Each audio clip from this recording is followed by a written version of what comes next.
KYNE. From the high desert and the great American Southwest, I bid you all good evening and or good morning, and welcome to another edition stretching from the Tahitian and Hawaiian Islands out west eastward to the Caribbean and the U.S. Virgin Islands, south into South America, north all the way to the pole and worldwide on the Internet. And I'm Art Bell.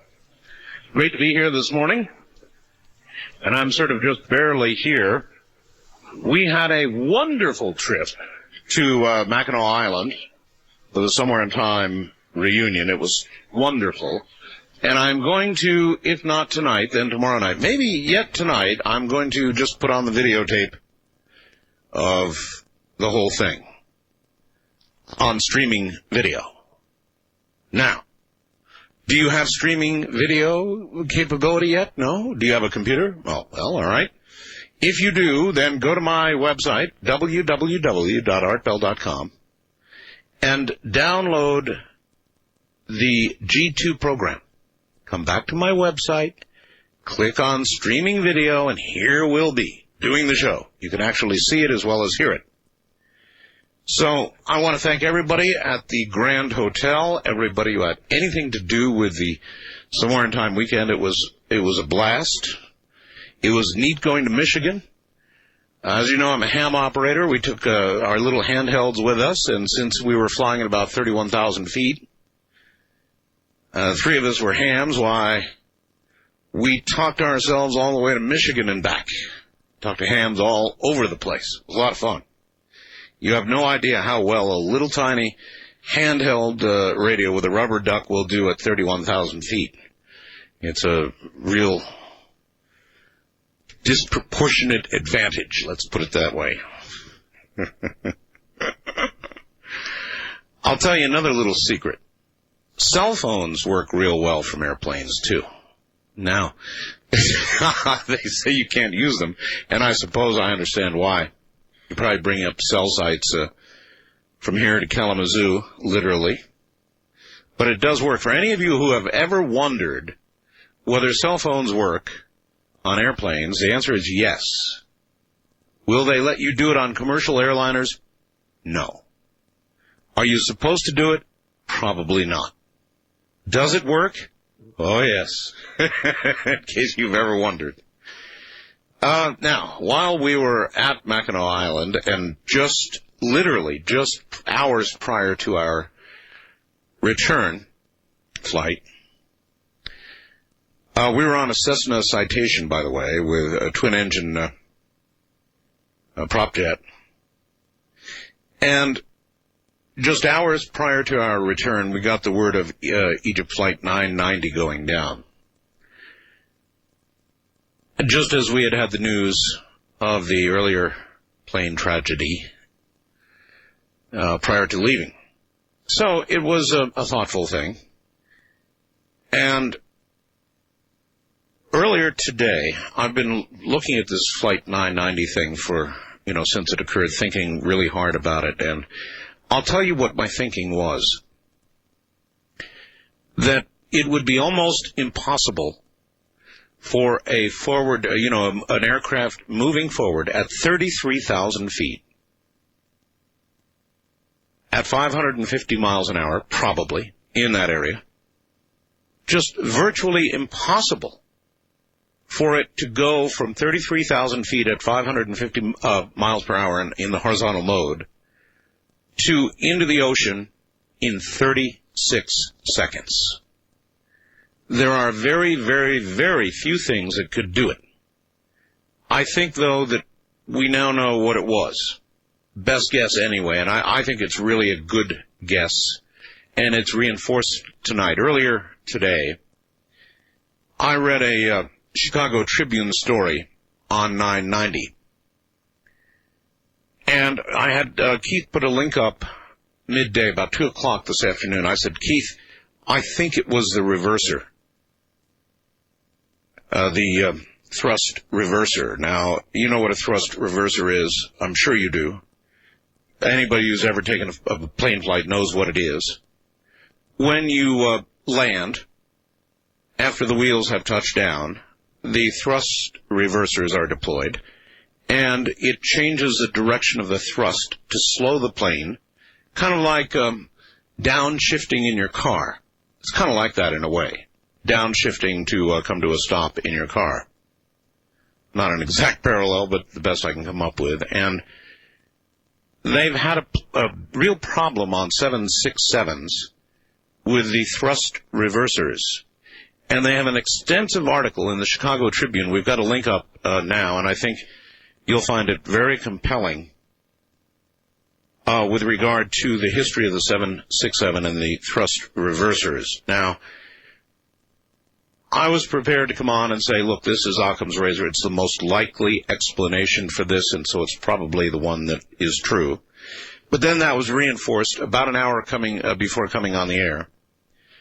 CNN began to report that one of the crew members, this plane, of course, was in Los Angeles, originated, I guess, in Los Angeles, had written up or complained about the thrust reverser that then was apparently deactivated on this flight in Los Angeles prior to going to New York.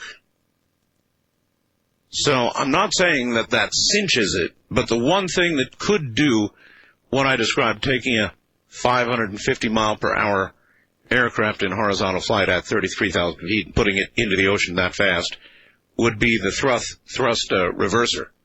It would simply tilt it down. And my understanding is, if you read the Chicago Tribune article, that you have exactly 6 seconds to react if that occurs. And after 6 seconds, it cannot be recovered. In other words, you're going down. So, I think that is exactly what occurred. And if I were a betting person, which I don't bet on these kind of things, of course, none of us do, I would certainly bet on that. We'll find out a tragedy, but it looks like one that we know about and we've seen before. If you read this Chicago Tribune article, I think you will find other alarming, what would be the right word? Alarming similarities between prior crashes and what went on here. Now, nobody's going to know for sure until they get the black boxes and they're beeping and they're going to get them. The weather is bad in the area, so it's going to take a while. But with this additional story breaking tonight on CNN of somebody having written up the thrust reverser, which obviously, if it goes off in midair, it tries to make the jet go backwards. So the way to think about it. And it immediately stalls and goes into a dive, and that's, of course, exactly what occurred. We think. One of the very few things that could take a jet going that fast and put it in the water that fast. Occam's razor, the most likely scenario. An odd thing happened after coming back from Mackinac. Why I slept up. I really slept a lot. Got up today, check this out, folks, for innocence for having this happen. Did absolutely nothing to deserve this. I lounged around. I watched a football game we had taped on the weekend. Can't miss football after all. And part of a movie earlier today. In other words, I was basically inactive, taking it easy. Woke up tonight, and my back is having little spasms. Spasms of... I haven't had this in a long time now, and it's for no reason. I mean, usually I can pin it down to something. This time, no reason at all. Into spasms, so we'll see. The U.S. Air Force said Friday, this is Reuters, by the way, that it's going to be watching closely for any damage to U.S. missile warning communications and other military satellites when the Earth, that's us, passes through the Leonid meteor storm on November 17th. So it's coming. The storm, consisting of tiny sand-like particles traveling faster than 140,000 miles per hour, is essentially a cloud of the tail of space debris from Tempel-Tuttle, the comet. Although there was some concern when the Earth first passed through the comet's tail in 1998, the Air Force said scientists now expect this year to be the largest display from Temple Tuttle since 1966. So, November 17th should be a pretty cool day. And, of course, we'll have the cameras here monitoring for you. And we'll see what we can see, as we did last year. Now, let's see. There's a lot of other stuff. Oh, by the way, in the next hour, I'm going to have some twins on. Terry and Linda Jamison. They are not just twins, interesting enough, but they are psychic twins, very famous psychic twins. And they will be doing some predictions, some prophecy for you. And I thought that a pretty good time to talk about this kind of thing since we're headed for the Millennium. There's going to be quite a bit of it. We always do our own personal prophetic utterances between Christmas and the New Year. And this will be a particularly enlarged version of that this year because, of course, we click over the 1,000-year mark. Can you imagine that, 1,000 years? This is now November, December, and then 2000. Think about that a little bit. We're going to turn the 1,000-year mark. And through generations and generations, there are not many people who get to do that. We are going to be that generation. We're going to see the 1,000-year mark click over.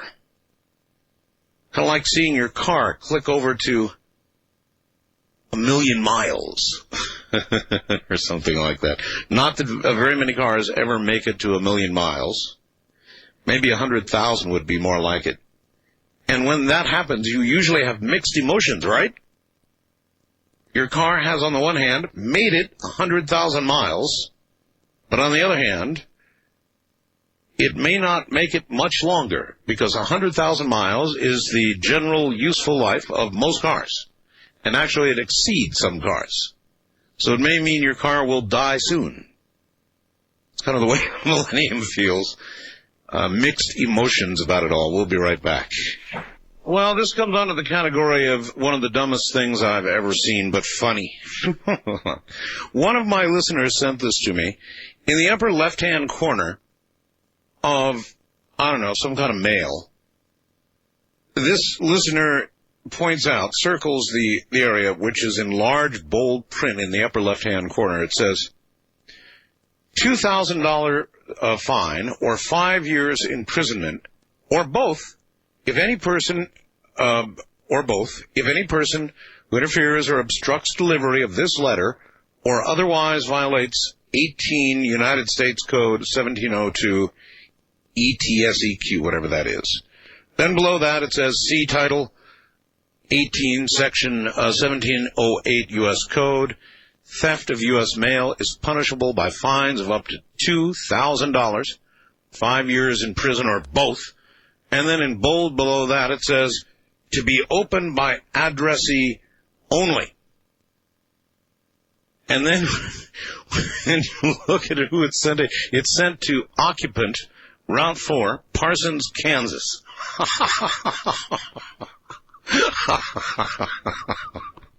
That kind of warning. I've got this. I wish I could show it to you. Actually, I should scan this and put it up on the website. Can you imagine that? A warning that this puts the warning under a mattress, makes it pale in comparison, and then the damn thing is addressed to occupant, not even a person by name. But you're going to jail forever if you disturb it. To be opened by addressee only. Occupant. Who the hell's occupant? Well, all right, I've got a lot more here, and we'll hold this and kind of sprinkle it in as we move along tonight. Occupant. As you well know, there was some mindless violence that went on in Hawaii as well, and it looks like they've got that under control. The shooting suspect in Hawaii, the Xerox so-called copier, killer who shot and killed 7 coworkers has surrendered. And we'll just have to figure out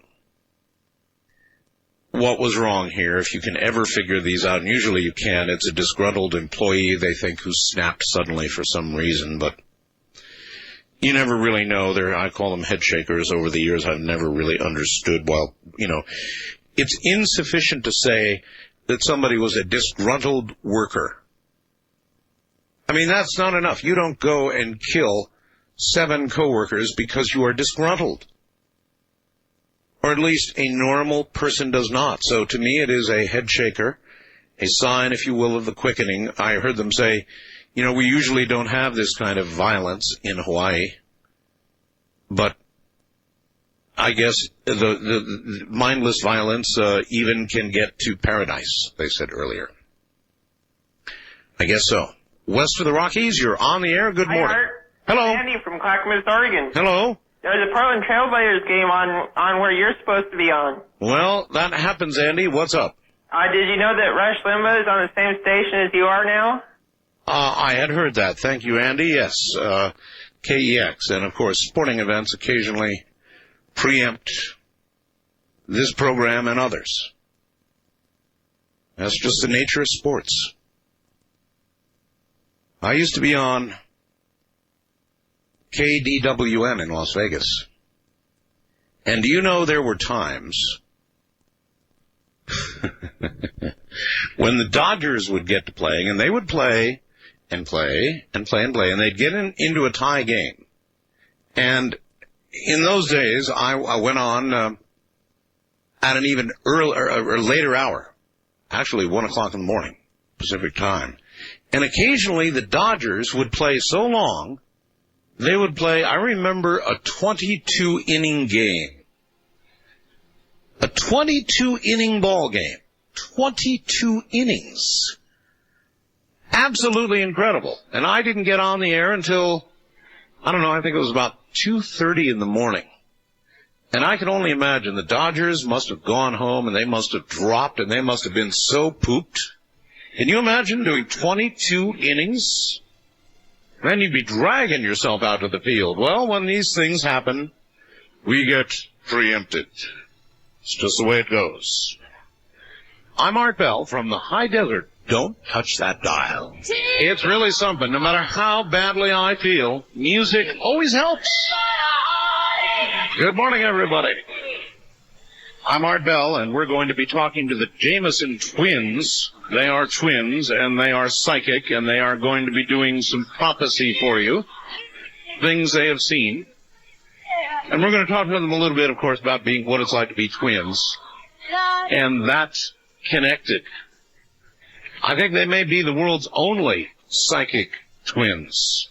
Anyway, actually that's inaccurate. In other words, all twins, to some degree, I think, we'll ask them, are psychic. But they're sort of commercially so. I guess that would be the right way to put it. Now, we may have William Thomas on tomorrow night. He's got some hot news. And I talked to him earlier today, and I said, William, be sure to include your phone number when you email me the latest info you've got. And he forgot to include his phone number, so I don't know that we're going to have him on. We'll see. William, send your phone number. He sent me about 9 pages of other startling information. William Thomas, of course, is the investigator who has been looking into the chemtrail, so-called. And he's got an awful lot of information, very shocking information. And so if we get his phone number, tomorrow night you may be shocked by William Thomas. We'll see. West of the Rockies, you're on the air. Hi. Hi. I have a question or a comment about something that Art Bell made about a news report. All right. Is that cool? It's cool, yes. Oh, you are? Are you on? Am I on? Yes and yes. Oh, okay, because we're getting a delay on the radio. That's why we tell everybody, turn your radio off. Well, no, it was, we were still getting your your advertisements. That's because we have a delay, dear. That's why you're supposed to turn your radio off. Okay, well, it's off now. Good. Anyways, this is Kat from Hawaii. I called you a couple weeks ago. I don't really remember. But I wanted to call about the Honolulu incident. Yes. I was in the building right across the street from there when it happened. Oh, boy. And my fiancé, actually, his boss's son is an executive at Xerox and was supposed to be in that building today and wasn't. But apparently what the story was that I heard from everybody, because we use those people for our Xerox machines. I work in the law office. Right. That the guy had found out that he was going to get fired and just, I guess, snapped and went over there. It was crazy. Well, yeah, crazy is right. It was just crazy. Look, I've been fired from jobs. Uh-huh. I don't know anybody who hasn't. Yeah. So what would make somebody who's about to lose their job or even finds out they're going to get fired walk in with a gun and start killing innocent people? I'm sorry, that doesn't make sense. No, it doesn't make any sense at all. So just to say he was going to get fired, to me, right, it does not explain this horrid crime. No, it's terrible too, because where we were, I just walked in the building 5 minutes before it started, and went downstairs right after we found out it started, because I have to go up and down the elevator with files and stuff all day, and they had the whole place cordoned off, and I guess apparently the rumor was that he had left in the van earlier, but then we had found out from the police outside that there were 12 more gunshots, and they made everybody stay in the building. Nobody could come or go. Well, the Hawaiian press and media is commenting that there is so little violence in Hawaii, and they're so shocked at this occurring. I know. Well, in the paper, because I'm originally from Southern California, so in the paper it keeps saying this is the worst mass murder in the history of Hawaii. Yep. But, I mean, what makes me nervous is it's like the chain reaction, that comes from something like this. I mean, you hear about these things that happen, then all of a sudden it's like, it just keeps happening, or else maybe the media just keeps reporting it. I don't know.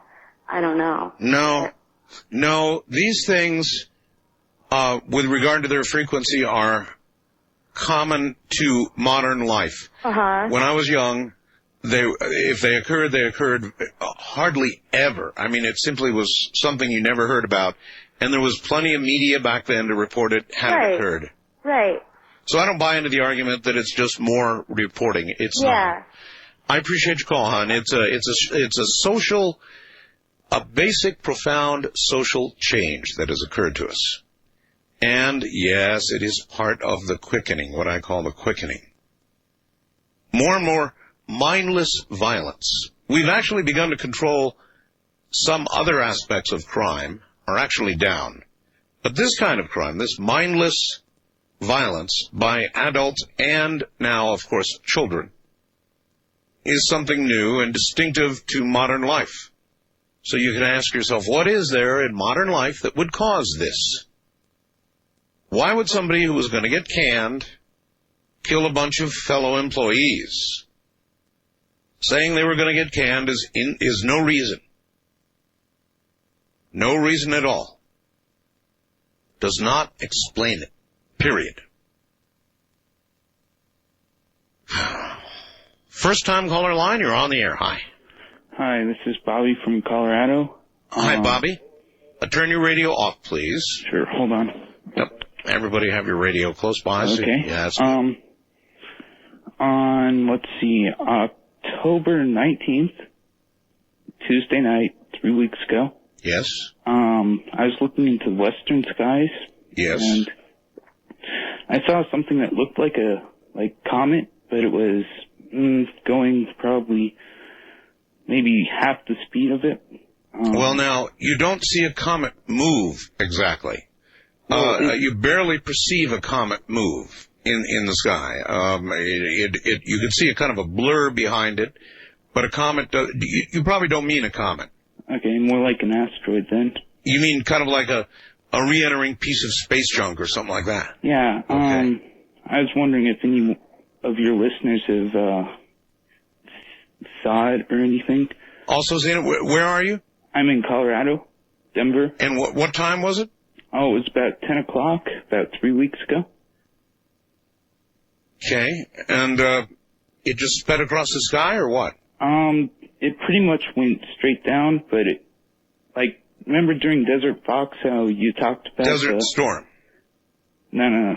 The Desert Fox operation, when you talked about the comets that went down like at 12 and they never found it?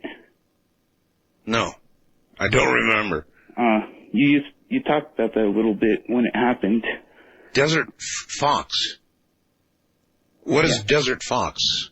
Was the other operation. Other operation? I'm sorry, I'm not following you. What operation was that? No. I think he meant Desert Storm. Not sure. I don't recall a Desert Fox. Wildcard line, you're on the air. Hi. Good evening, Art. Good evening. This is Ron, and I'm calling you from the north end of our little Great Valley. Hi, Ron. And I two things. Number one, with what all is happening and the shootings going on and everything, it's kind of reminiscent of Majestic 12. And it's really not surprising. MJ-12 in what way? Well, the MJ-12 article stated that in the future, this article being written in 1989, and it said that in the future that they, whomever they may be, would be in control of the public in order to get the weapons away, and would, through mind control and other means, would do things to make people use weapons. So you think that this is a mind control thing? I've thought of that. I've thought of that. Well, you've seen, of course, the Majestic 12 document. Yes, I have. And it's in there. And what's scary is it was written in 1989. Mm-hmm. And it said that, in fact, they would have people going into schoolyards and killing innocent children. Mm-hmm. That's 10 years ago. Yeah, that's a good point. But number two, what, in your knowledge, what would put out such a brilliant flash of light? And when I mean brilliant, I do hobbies in the north end of my home. And I have a 150-watt bulb overhead, a 100-watt bulb on my bench. My blinds are shut. And the night that you left to go on your trip, right, about 11:30, I guess, you were talking with the other gentleman that wrote The Quickening. Right. Stuart Wilde. Yes. And my room lit up like somebody just took a flash. And I couldn't figure out what it was. I walked outside. I seen nothing. My neighbor was outside. Dogs were raising Cain. Mm-hmm. And what did your neighbor say? Well, they seen it also, and they don't know what it was. But it lit up this whole north end of this valley, and it was so quick. You're talking about my valley, Pahrump. Yeah. And it was... it's funny that you should mention that.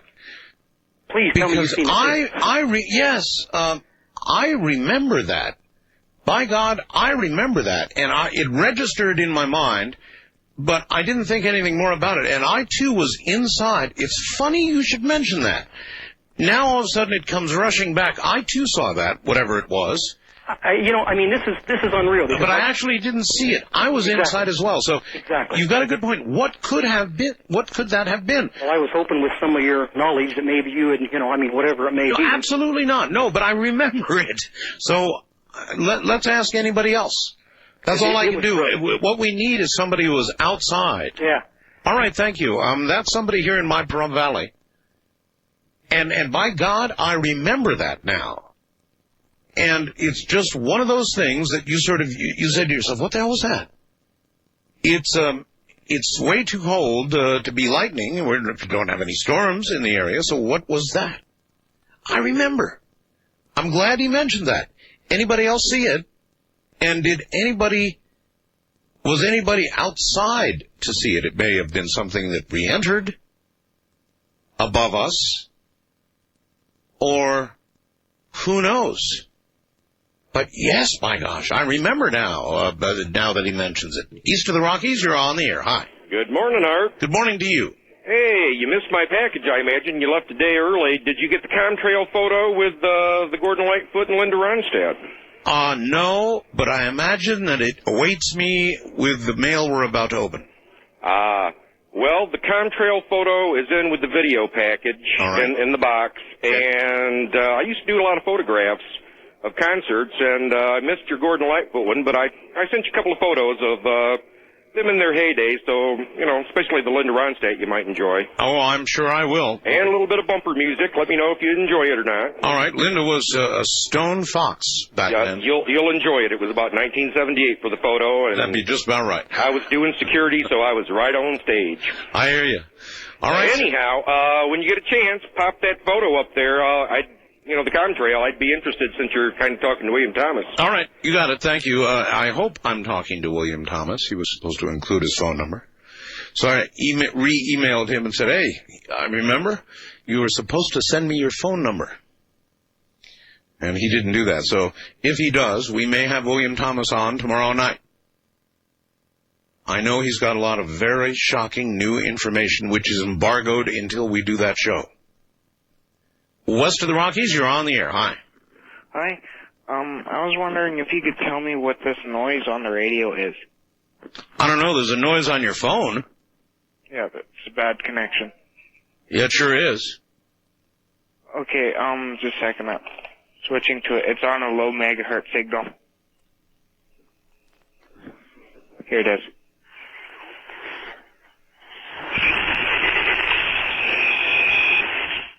Would you happen to know what that is? Well, I thought I heard code in there, CW it's called, but then it turned into a long, weird kind of tone. Where are you hearing that? Like what megahertz? Yeah. It's at about 6.3. 6.3 megahertz. 6.3. Do you mean that, or do you mean 630 on the AM dial? Which? Shortwave. Oh, that's on shortwave. Okay, 6.3, huh? Well, let me hear it again.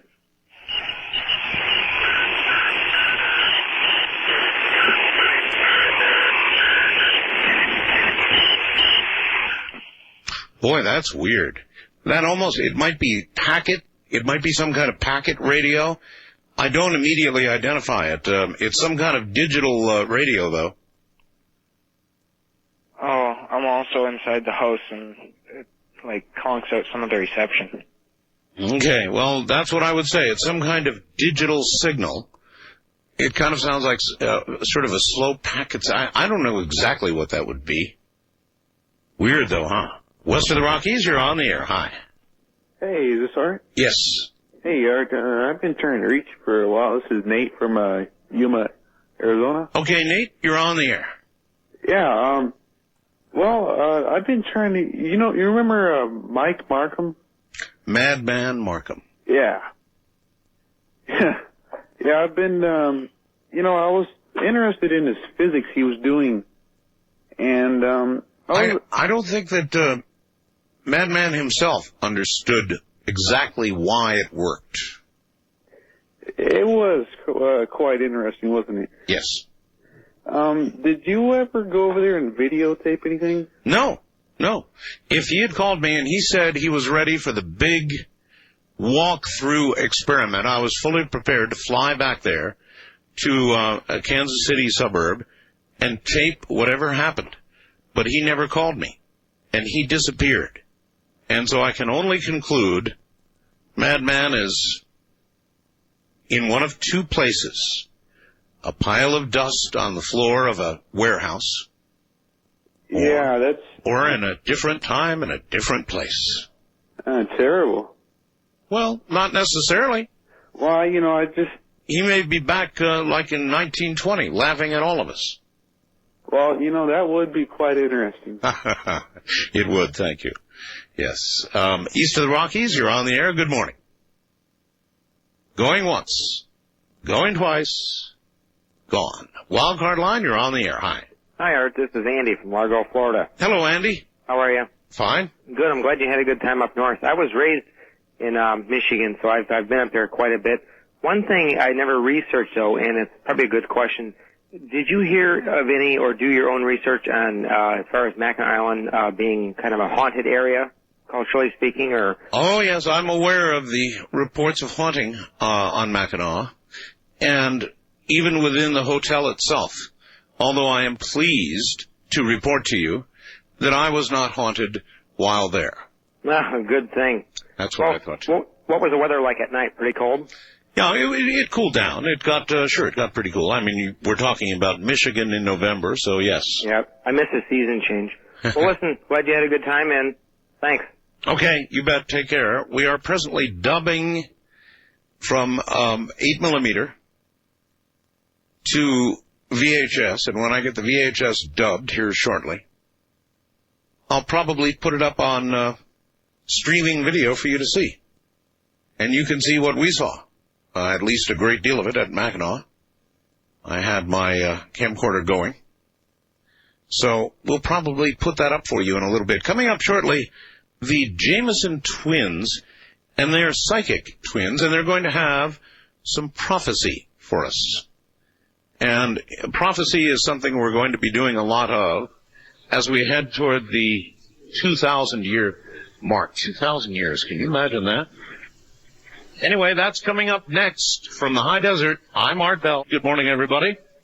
We continue to play oldies, music of this recent music, that is, relatively, of this millennium, as we prepare to turn the clock toward 2000. This is already November. Can you believe it? Well, we've got a likely pair coming up for the millennium. They actually call themselves the Millennium Twins. They are the Jameson twins, and they are known the world over as the Psychic Twins. They're also accomplished painters, comedians, singers, songwriters, producers, designers, models. Yeah, they're lookers. Authors, teachers, lecturers. Jameson twins are truly Renaissance women. Turner Superstations featured them in the acclaimed documentary Twin Stories, which recently aired globally. Matter of fact, they have been profiled in the 1997 bestseller, the 100 Top Psychics in America. They've been on Lisa. They've been on The Other Side. They've been on all kinds of shows, worldwide, really. They entertained the Reagans at the White House. And on and on and on and on. And they are here. They're going to do some prophecy for you tonight, and we're going to talk to them about the whole concept of twins and what it's been for them, what it's been like for them. Most of us who do not have twins don't know what it's like, so I think we'll explore as best we can tonight and find out. All right, by the way, for that young man who called me with the shortwave sound prior to the top of this hour, I knew it was some sort of a digital mode, but I couldn't quite identify it. I said it sounded like a slow packet. What it actually was is SITOR, which is an error-correcting data mode used commercially, similar to ham radio's AMTOR. And as I suggested when I heard it, it was slow, and AMTOR is slow. It's a very slow but very sure error-correcting digital transmission, so that's what he was hearing. All right, now, the Jameson twins. The Jameson twins, psychic twins. Ladies, welcome to the program. Thank you, Art. I guess that's what you've got to expect. Terry and Linda, is that correct? Yes, correct. All right, let me try and differentiate between your voices. Linda, say something. I have a little bit throatier voice. Okay, and Terry? And mine is a tiny bit higher, more of a soprano. Uh-huh. That's right. All right. That'll work. Now, how old are you two? We're actually 44. 44. Okay. Are you identical? Yes, we are. We've been doing psychic work for the past 16 years, actually. Well, I meant identical twins. Yes, we are. Yes, you are, huh? Do you live close by, or are you separated by a great distance? We live in the same house. Same house, all right. First of all, most people in my audience, myself included, don't have a twin. Mm-hmm. So, the obvious question first, what's it like being a twin? Is it, are there ups and downs to it, good things and bad things? It's a lot more difficult, actually, than people think, because you really have to define your own identity over time, and many twins don't manage to do that. And it's I would say a real power struggle for a while. Mm-hmm. I think there are more ups than downs, though, Art. It's a very magical and special and wonderful relationship that I think few people ever can have. It's almost like a marriage. I once dated twins. Did you? Yes, I did. For quite some time, as a matter of fact. And how about that? It was, what's the right word for it? Confusing. A little bit, because they were identical twins, and they didn't really define the difference between the two of them all that well, and they were so close that I was always a little unsure about how our relationship was being handled between the two of them. In other words, I had a feeling that everything that as a matter of fact, the twin I was dating was named Linda, that Glenda, the other twin, always knew exactly what was going on. Right. Is that likely? Oh, yes, Well, absolutely. I knew it. I knew it. All right, well, so anyway. That's funny. Well, it had its ups and downs. Anyway, listen, girls, when you ladies, I guess, when did you discover there was a psychic?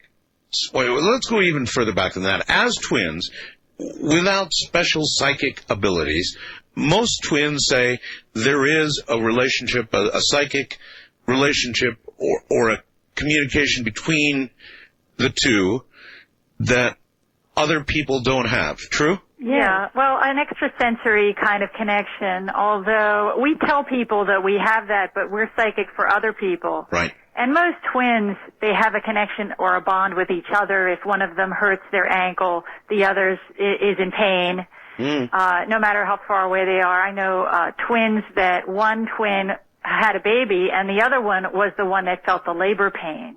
Right. And so that does happen with us, but we take it much farther and we're able to be psychic for anyone. When did you two realize that your psychic abilities went beyond the norm even for twins? I would say it's probably around 15 years ago. Terry and I began to experiment with psychic work, and we decided all of a sudden one day together that we could probably get more detailed information through automatic or channeled writing. We had never really known anyone who did this. We just decided to give it a try, and we thought, well, maybe we can actually write answers that come from the spirit world or a higher source of intelligence. And sure enough, we did. We were able to write pages and pages of information in an almost archaic language. You were both able to do this. Yes. We were able to do everything at the same time, exactly. It was quite exciting, and as we worked with this art, we realized that we could predict accurately for friends and loved ones, and it took a while before we really trusted this. We weren't quite sure what was going on, but we knew that we had a mission somehow. And through this process, we developed a divination system using the automatic writing, whereby we can access information from the Akashic records and higher realms. Well, that was going to be my next question. You used the word channeling, which I've always been a little suspicious of channeling. But it's another way of saying, in other words, I was about to ask you, where does the information where is it coming from? You said the Akashic records. What do you mean? Explain that to everybody. Well, our actions and thoughts don't simply dissipate or disappear in any given lifetime. Right. They're recorded in the ethers of the universe, in what are called the Akashic or etheric records. It's a band, an etheric band that surrounds the planet, and even one surrounds the galaxy. And it's a part of the spiritual being of creation. We can access it as psychics who do automatic writing. It's easiest to access through automatic writing. Why? I don't know why. It's just been, it's been channeled that is the best way, and we didn't know that at the time when we began to do automatic writing. Okay, again, I'm troubled by the word channeling because it implies that you're bringing forth some specific character from the past, but you're not really. No, this is sort of a collective. Are the Akashic records the same thing as a sort of a collective consciousness? I suppose, see, I don't believe that's what it is. The Akashic records is actually a band of energy around the earth where all thoughts exist. Why is that? Yeah, but why could that not equally be called a collective? Because it's not a collection of beings. And your question was, is it a collective of beings or consciousness? It is thought forms, actually.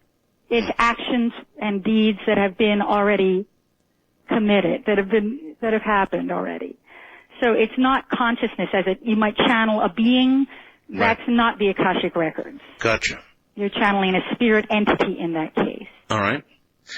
And that's not what you're doing. This is from the Akashic records. Yes, and when we're doing a reading with someone and we're sitting down with someone, we're actually working with their guides as well as ours. We have different guides that we work with. As we elevate in consciousness, we do attract higher and higher level beings. At least that's what we believe. When did you turn from doing individual readings for people, which I don't do on the air, to doing, for example, predictions for the coming millennium? Well, we have been predicting things like earthquakes and different natural events and disasters for a while. We were involved in the Northridge earthquake, which was huge. So ever since then, we've kept an earthquake file.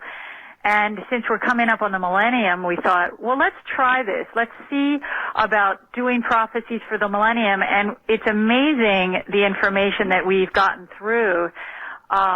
It's pretty interesting, actually. We were just doing some preparation work for your show a couple of days ago, and we got the information in about the EgyptAir crash and the exact number of people that would die the very day that it happened. A day, actually the day before the crash. So it was quite amazing. We weren't expecting to pull something in that would happen that soon. Now, how do you document that? When you get a big piece of information like that, obviously people are going to sit out there and say, oh, come on, they're telling us about that now. Right. But what did you do at the time when you got this? Well, at the time we just received the information and we didn't really know when it was going to happen. We thought, well, it's going to happen soon, but if you call the FBI, they're going to think you're not anyway. I know. So, we've tried calling the police about murder cases. We've worked on murder cases and actually solved one recently. But it's really a tough thing because you have all this great information and people don't want to print it.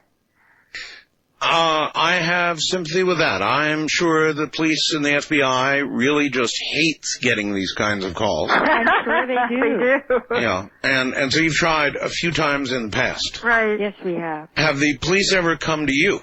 Yes, they did. Earlier this year, we worked on 3 different murder cases in Northern California. We aren't at liberty to give details. I understand. But we did correctly get the murderer's name, and they located him within a few weeks, and it was all over the news.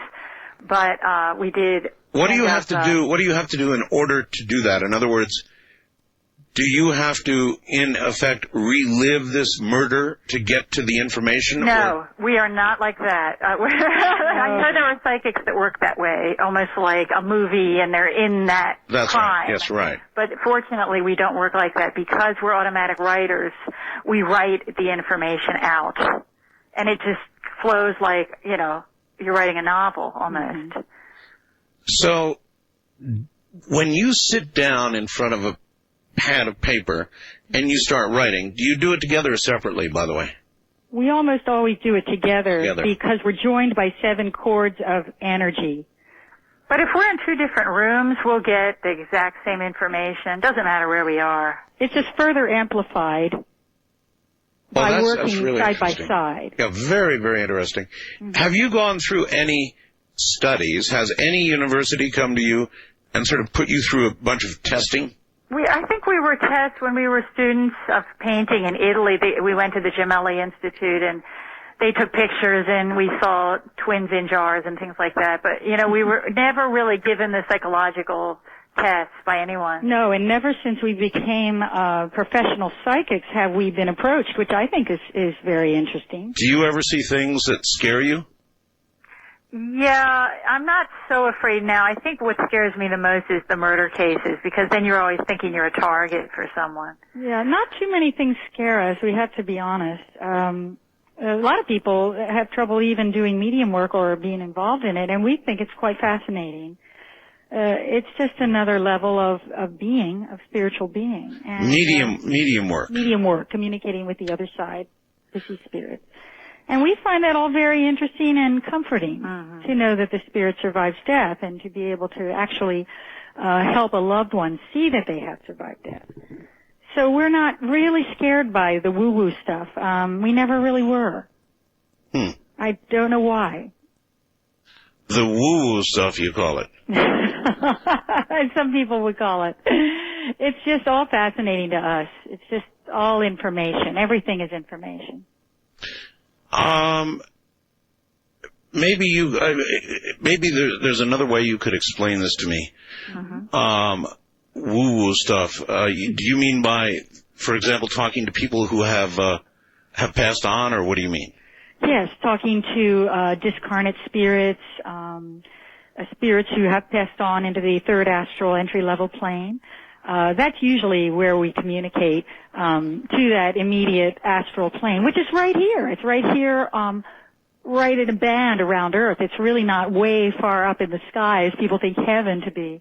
It's really right here on a different vibration. It's vibrating at a much higher rate, and therefore we cannot see the beings on that level. But it's right here. And we can't access certain spirits. We don't always want to access certain spirits because, perhaps they've just died in a traumatic accident. Their spirit has not really recovered and been healed. So we feel sometimes it's an invasion of their privacy. But in certain instances, I think the spirits are happy to come through to loved ones and communicate through us as a conduit. Are most spirits happy? Or do you encounter a lot of very, very sad spirits? I would not say most are happy, no. I would say probably half and half. Right. Half and half. Because you don't really become happy by virtue of death. You pretty much take it with you. Whatever whatever your state of mind and emotions were when you at the time of death is what you pretty much bring to the spirit world. Sometimes we'll actually start crying when a spirit being is crying and connecting with a loved one. We'll actually take on the emotion and we'll have tears coming down. And that's not like me. I don't cry normally. So you feel that pain? Yes, we do. We do feel it somatically. Very much so, yeah. Which is part of the reason this work is so difficult. Yeah, I was going to say, that's kind of good and bad. I mean, don't you come out of that sort of drained? Oh, absolutely. That's the word I was going to use, Art. It's very draining, and people don't realize that. Because we're using all our energy, our psychic energy, to pull in this higher vibration frequency, which is really about connecting. We're raising our vibration to the point where we can bring in such a spirit, and it is very, very draining for us. What do you say to fundamentalist Christians who would say to you, you are false prophets? Any prophet that is not accurate 100% of the time, you've heard it a million times, I'm sure, is a false prophet. Well, we're not here to convince anyone. I don't think any prophet is 100% accurate. Yes. We've been told by 3 very well-known psychics that we were Nostradamus. And so if, I have a tendency to believe that. I do believe that many of his prophecies are still correct. I think his prediction for the end of the world in 3037 is probably the closest prediction of all that have been made. All right. Ladies, hold tight. We'll be right back, and we'll go to the phones. I'm Art Bell. Good morning, everybody. Terry and Linda Jamison are here. They are psychic twins. And they've had a look at what's coming for us from the Akashic Records with regard to the automatic writing they've both done. Whether together or separate, it comes out the same. So obviously, we're about to take a peek into the future and see what awaits us. And I can't guess, so we'll ask in a moment. All right, back now to our psychic twins, Terry and Linda Jamison. Welcome back, you two. Thank you. Thanks. We all would like to know what is coming. We're coming to the 1,000-year change. Mm-hmm. I guess we're going to, it's optimistic, but we're going to get to experience that, and not a lot of generations do. Uh-huh. So it's something very special, and a lot of people are pretty concerned about what lies ahead. A lot of people feel something is coming. They don't quite know what it is. Yes. Maybe it's the 1,000-year change that makes them feel that way only, or maybe something really is coming. Which is it? Well, we don't predict the Armageddon that so many have, although we feel that the next several years are going to be full of disasters and all of that. Definitely many natural disasters coming next year. But we also see very positive things like an AIDS cure in 2002. Oh. And a cancer cure, especially for breast cancer by 2007, for example. A breast cancer drug breakthrough in 2003. So many positive things as well. Wait a minute now. Cancer when? Cancer cure, hopefully 60% by 2008. And breast cancer controlled or prevented by 2007. Wow. So a lot of medical breakthroughs. Yes, quite a few. I mean, we'll see a cloning of body parts in the not too distant future. Boy, that one's already almost underway. Yes, it is. Yes. And I'm not so sure that it's a good thing. I'm not so sure it's a bad thing. I don't know. Right. I'm not sure. I try to, abstain from judgment in the whole thing, but I don't really see a cloning of individuals per se, of people, more so the body parts, and diagnostic chambers where health problems can be assessed and headed off at the past predicted. One interesting thing we did get was that there would be a two-way voice communication with other dimensions as early as 2030, a high-tech direct transmission of information from the astral realm that would enable us to communicate with UFOs and alien life. Wow. Now that's really interesting. Mm-hmm. A lot of my guests feel that UFOs and other phenomena that we discuss on this program are commonly sourced in the astral realm. Mm-hmm. And we've always wondered when there will be, and if there ever could be, a breakdown between the two, or even a communication established between the two. And you're telling me by 2030 yes. we will have accomplished that? Mm-hmm. Yes, we will. It's going to be quite exciting. And I believe that most of the energy that we do receive from UFOs, higher intelligence, is benevolent. We don't see it as particularly harmful or evil. Some we do, yes, certainly, but I think by and large we will see a fairly friendly communication overall. Well, while it's true that most of what we don't understand scares the you-know-what out of us, the fact of the matter is there have been accounts of abductions that don't sound really friendly. No, those are not.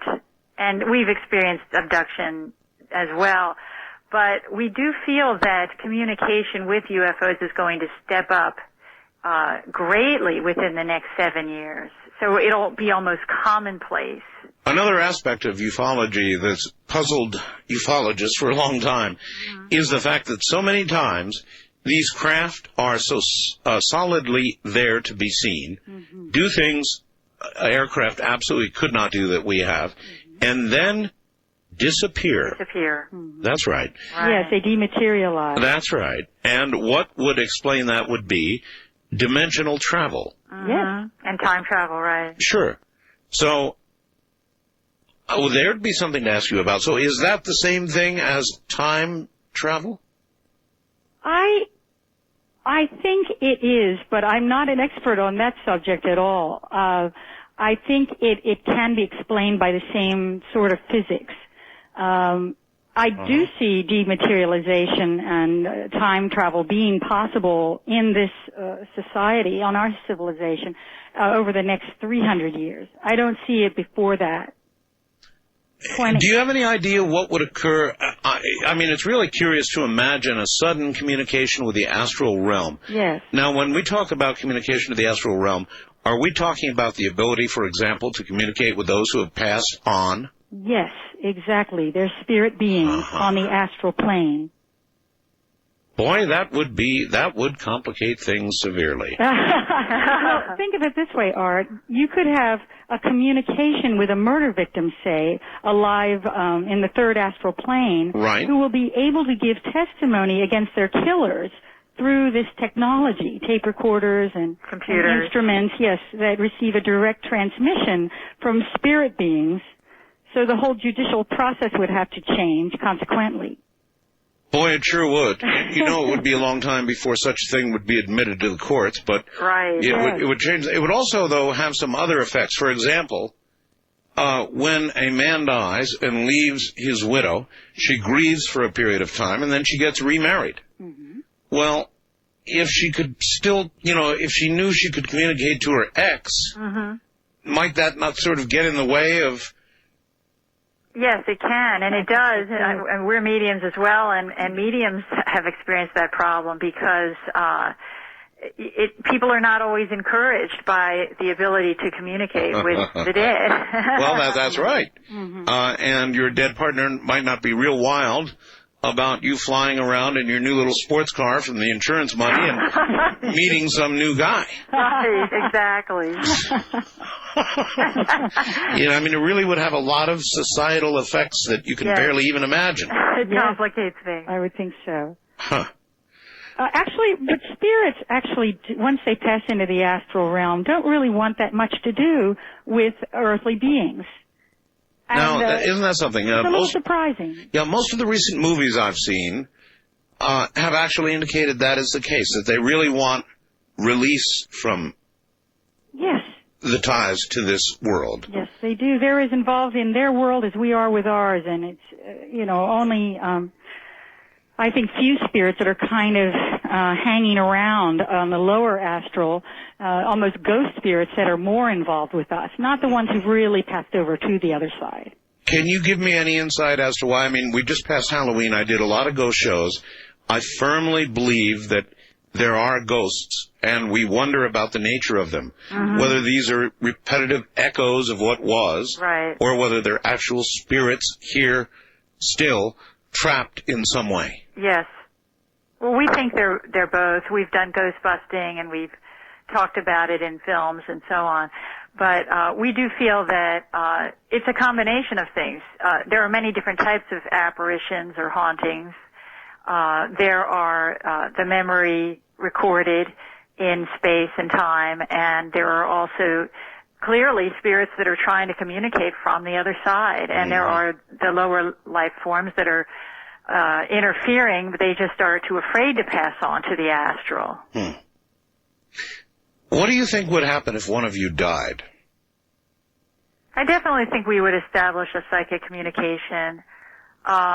We did a reading for the Del Rubio triplets, and a month later one of them died unexpectedly, and they're able to communicate. You twins did readings for triplets? That's right. Pretty trippy. Did you foresee what was going to occur? Yes, we did. Yeah, but we don't give that kind of information on national television. Oh, this was a national TV thing? Yes. Oh, my. That, I guess, was going to be almost my next question. If you see something bad, something really, really negative, you see somebody is going to die. Yeah. You don't tell them? It depends. Sometimes we feel that it's best not to because a lot of people just can't handle that kind of thing. And many people say, don't tell me. I don't want to know when I'm going to die. Some people actually do say, I want to know when I'm going to die, and we will do our best to tell them what we're getting. How close can you get? Pretty close. We've gotten really close many times. We've lost a lot of friends over the years to AIDS and so forth, and we've almost always been able to predict when they would die. So it's fairly accurate. With the advances they've made in AIDS, a treatment, they at least seem to be keeping people alive for a much longer period of time. In fact, they're almost saying that an AIDS diagnosis now is no longer a death sentence. No, it's not. And so that must get reflected in the readings you do for people in that situation. Oh, absolutely, yeah. Yes, it does. Also, there's so many breakthroughs in medical technology. It's harder and harder to see people dying of certain things because by certain periods, because people are living longer. We actually predict a time when people will be living to 150 years old within the next 75 years. With a quality of life that is good? That remains to be seen. I think there will be increasing, obviously, quality of life as the millennia goes on. But I think it's interesting. We are seeing all kinds of things in terms of cures for MS and cerebral palsy and muscular dystrophy and things that used to have no cure, spinal cord injuries. Right. We see a great progress being made within the next decade. Well, I know they're very close, and I was just up at the Somewhere in Time reunion. Christopher Reeves was one of the stars of that Somewhere in Time movie, which I love so much, and he is hopeful that in his lifetime, and not very far into the future, there is going to be a cure, and he's going to get up and walk. Yeah. I don't know about him walking, although he is pioneering for the others, and I do think that other people will within the decade. Absolutely. I think he will walk, but I think he'll still need to be aided, with the various equipment. And I don't really see the miracle that everyone's hoping for, unfortunately. Okay. So not all the news is good by a long shot. No, by no means. We're seeing a stock market crash. Oh, when? Well, it's pretty clear around 2004, 2005 at the latest. Yeah. And actually, astrology does support this in some of my research. So it's very likely. Now, prophecy is a prediction of events based on the present, and it's not really a fixed thing. In other words, we do have free will. We can change our destiny. We totally believe this. I have interviewed many prophets, ladies, and some of the best, Gordon Michael Scallion and Lori Toy, and a lot of the very best out there, and they all say the same thing, that prophecy is not fixed in stone, that it can change. But as you get closer to an event, it begins to get locked into stone as you get very close to the event. You believe that's true? Yes, I do. Absolutely. We believe strongly, we're Buddhists actually, and we've been practicing Buddhism for 15 years, and we believe that we can collectively change a destiny, as it were. We can change our collective karma or destiny. Nichiren Shoshu Soka That's correct. Namyo Horengekyo. You're familiar. Yes. Yes, well, I lived in Japan for a decade. How about that? Interesting. Then you're very familiar with this, yeah. I am very familiar. And really, it is a religion that suggests that you can have in this lifetime what you want materially and from a career point of view or your love life or whatever else, and that if you concentrate and chant, you can produce these things in your life now, correct? That's part of it, absolutely. It's really about attaining personal happiness in this life, so that we don't need to keep repeating the same negative patterns. lifetime after lifetime. It's an acceleration of changing one's karma on the 9th level of consciousness. It's very powerful. We can, yes, attract what we need. Sometimes we don't attract what we want. But that is, I think that's a misunderstanding of this particular practice. We can't always attract exactly what we want, but it usually is what we need to change our karma. Why do you think this particular religion that you practice, which I'm familiar with, is any more powerful than other altered states of consciousness or prayer or intense concentration on attaining a goal? I'm not sure I believe it is more powerful. There was a time when I used to say it was, but I've really broadened my scope. I think both of us have, and I think there are many ways to achieve a goal in this sense. And for us, it's certainly, the practice of chanting has certainly opened us up to a greater awareness, and probably is the reason we're psychics today. But it's simply another state of altered consciousness that allows doors to be opened. That's right. Yes, well said. It's a way of being in the world differently, seeing beyond appearances, so that you can really see what's true. And I think that's enlightenment. Now, do you think that people could do as you do without being twins? In other words, that the twin aspect of it, in what way does that differ from what an individual might be able to do themselves with the same sort of concentration efforts? Good question. Yes, it is a good question, and I'm not sure that I know how to answer that. I think it certainly is a very important thing that we're twins, because we can each predict, and coming up with the exact same times, years, dates, locales, countries, past life, future. We have identical matching information. I mean, it's harder to dispute that. It's a verification, an instantaneous verification of the information coming through when the other gets the exact same thing. Have you ever wondered, though, whether the information that you're gleaning is not coming through one of you and being telepathically transferred to the other? We've thought of that.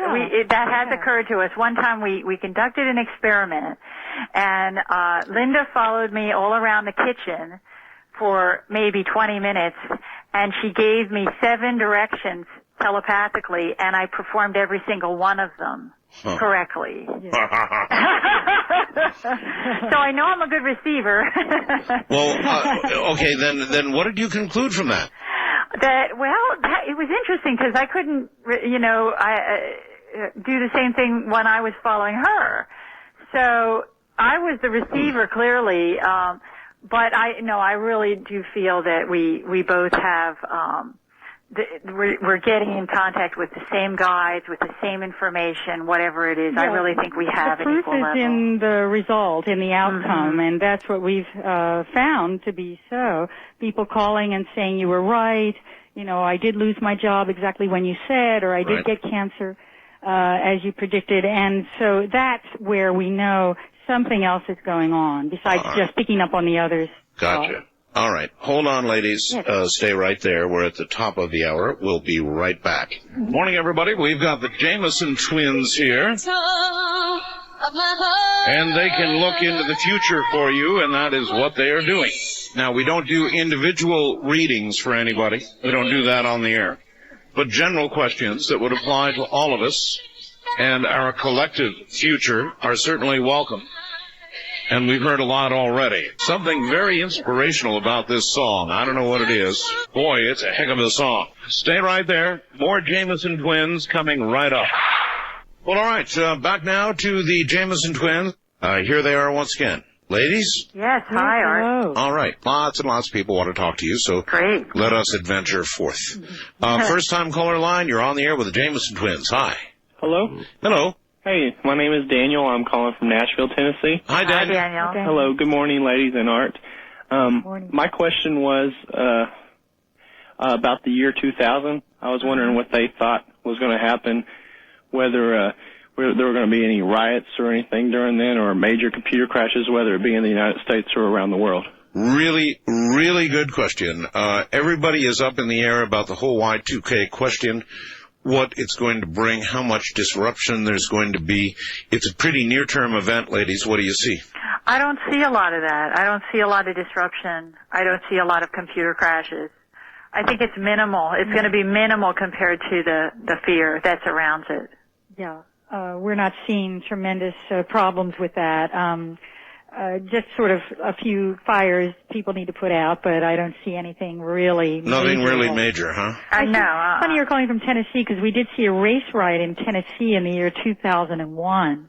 A race riot Yes. in Tennessee? Yes. In 2001? Yeah, that's the only place we actually got a specific answer to when we asked about race riot. Huh. Tennessee. Yeah. Tennessee, boy, that's seems unlikely, but an interesting prediction. Yeah, I was surprised too. Wildcard line, you're on the air with the Jameson twins. Good morning. Hey, Art, this is John in Atlanta. Hi, John. Hi. Hi, John. Good evening, ladies. Good evening. Y'all said y'all were Buddhist, right? Right. Yes. Do y'all practice any particular form of meditation? Other than Buddhism, you mean? Well, I was just wondering what y'all's particular form of meditation, because I'm trying to figure out how to do it myself, and maybe I can get some advice from you.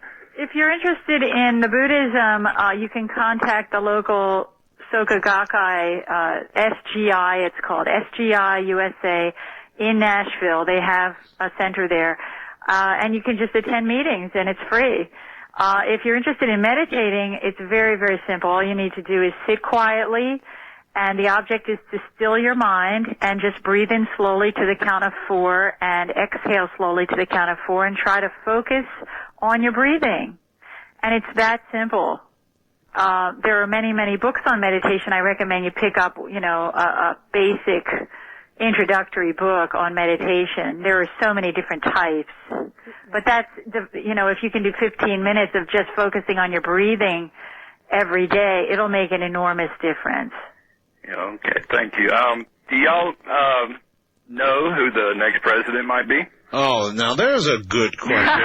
No one asked when someone would ask that. Yeah, the presidential elections are looming ahead. They may be a crashing bore.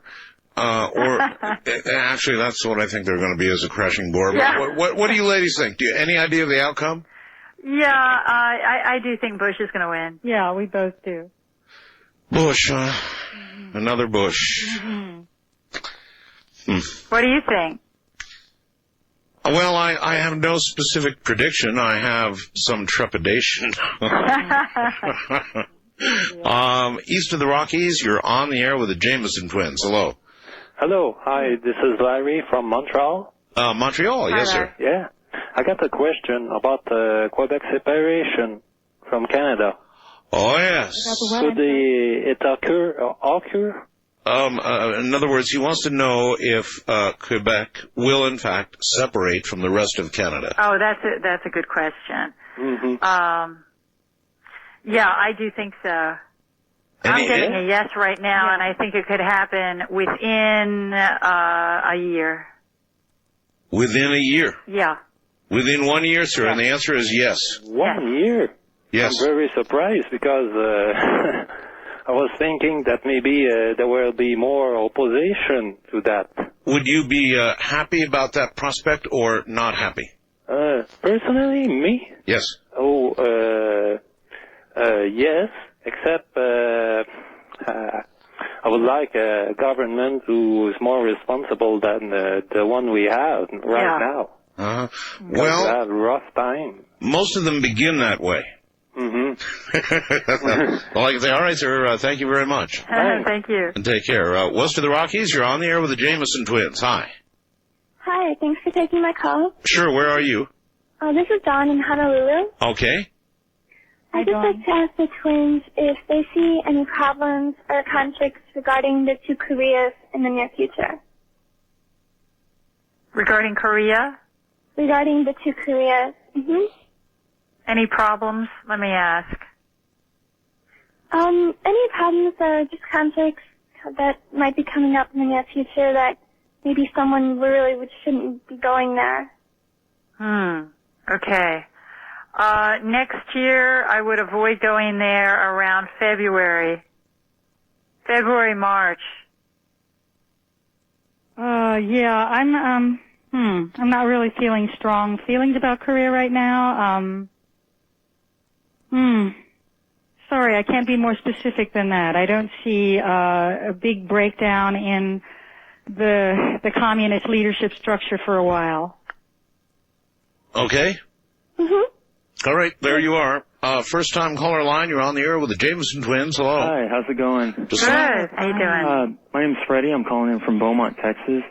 I had two questions. The first one is really quick. I'm just wondering, as far as honing up psychic abilities, what would you guys recommend? Okay. A good book to start with is The Psychic Pathway by Sonia Choquette. Okay. Very good book for the beginner, I think. And if you have a very good, reputable local psychic that you can study with, that's the best. Yeah. My second question relates to the third secret of Fatima. I've been hearing about that. I don't know if you guys are familiar with that or not. I've heard something to that effect. Basically, it's supposed to be some sort of secret that was presented to a nun in the early part of the century, and she was supposed to take down this secret, give it to the Pope, and he was supposed to open it in 1960 and explain to the world what it was. It was some sort of dire warning or admonishment. And, that's right. So very serious that the Pope would not relate it. Yeah. That's really true. The third secret of Fatima, it's called, ladies. Right. What do you get from that? What's your question? Are you asking if it will be true or if it'll be related? Well, I don't know. I guess either one is good. In other words, do you come up with such a secret being held? It's widely believed it's true. Popes have actually talked about it. I believe it's true. And is it, as they have said, so awful, whatever it is, that they can't or won't relate it? I see. I do believe it's true. I believe it exists, and I believe it's in their possession. I don't see it happening. Okay. Nor do I. All right. Interesting. A lot of hype. Yeah, a lot of hype. All right. Wildcard line, you're on the air with the Jameson twins. Hello. Hello there. Hi, this is Jay calling from Bakersfield. How are you doing tonight? Okay. Great. I was wondering if the twins had any ideas on the cause of the plane crash. Oh, yeah, we sure do. I believe it is a terrorist act. Yeah, we saw a bomb in a suitcase, and the owner of the suitcase did not board, and it was the suitcase was brought on board in L.A. And then today I noticed in the news that they were actually using bomb-sniffing dogs in L.A., so we feel like they're on to something, too. Yeah, I heard something, either I read it in the paper or heard it on the news or something about one passenger that had got off in New York, the only passenger that had got off in New York. That person, I feel, didn't have anything to do with it. No, actually that person was some sort of airline counseling person. Yeah, he worked for talking to families of crash victims. Yeah, that kind of thing. Yeah. That was our sense. Yeah. Okay, and another question: would it be okay to ask if you have any lucky numbers for me? We don't do numbers. No. Thank you very much. No, we're not doing any personal readings, sir. Thank you, though. Are there lucky numbers, though? Generally, well, we don't deal with numbers. We kind of feel like it's our psychic gift is a gift that's used more for spiritual reasons and prophecy. And if you use it for gambling purposes, then we feel you could lose the gift. It's kind of a misuse of the power. That is also something I hear from so many who do prophecy. East of the Rockies, you're on the air with the Jameson sisters. Hi. Good morning. This is Daniel Paso. Two real quick questions. First is, you're practicing Buddhist. What do you feel about the practicing of the craft? And also, with that in mind, where does the Roman Catholics stand in the next millennium? All right. The practicing of the craft. You're talking about Wicca or witchcraft? Yes, that's what he's talking about. Well, I don't know much about witchcraft. I personally have nothing against white magic. It doesn't interfere necessarily with the Buddhist practice. We feel that there's no way that you can create harm through practicing Buddhism at all. So I don't see that practicing witchcraft is harmful unless it's black magic or something. Very interesting. All right. First time caller line. You're on the air with the Jameson twins. Hello. Hi, Art. This is Keith from Kansas City. Hi, Keith. Hi. I was wondering if they knew who brought down TWA Flight 800 and if we'll have alien contact in the future. Well, that's a great question. Okay. First of all, TWA 800. Any thoughts on that one? Well, we had a client on that flight, and actually we felt that there was a bomb very distinctly involved in that flight, and for some reason they're keeping it a secret, but they have to know. Sabotage. They have to know. And it's interesting because I say we had a client on the flight and she communicated to us after it crashed because we're mediums. So she told us what happened. And it's funny because TWA 800 aside, I've done a lot of programs on that. This latest crash seems to be thrust reverser problems. It really does look that way. TWA now, TWA, I'm wrong. CNN actually is now reporting that one of the flight crew reported one of their trouble with one of the thrust reversers in Los Angeles. Right. Which is pretty suspect, frankly. But I have another source that's telling me that it was a bomb. Just as you ladies suggested. Is that right? Saying the exact same thing about Flight 800. So Interesting. it is interesting, yes. Wildcard line, you're on the air with the Jameson twins. Hi. Hi, Jeff from Colorado Springs, Colorado. Hi, Jeff. Hello, ladies and Art. I just had a question for you, and pardon me if you've already covered it, but when will the truth about Roswell come out from a very world-renowned public official? All right. Actually, that question winds into the other question the person asked that we did not really answer. And that question was about ET contact. So really they are sort of one and the same. What do you all have to say about ET contact? Will it be made? Oh, yes. Oh, definitely. There will be a great deal of ET contact in the year 2012, we're feeling. A great deal of communication at that point. I also feel that the Roswell issue will be made more plain around that time, around the same time, 2012, 2013. Right. Not sooner. I'm not seeing the government coming forth and being honest before that time. All right.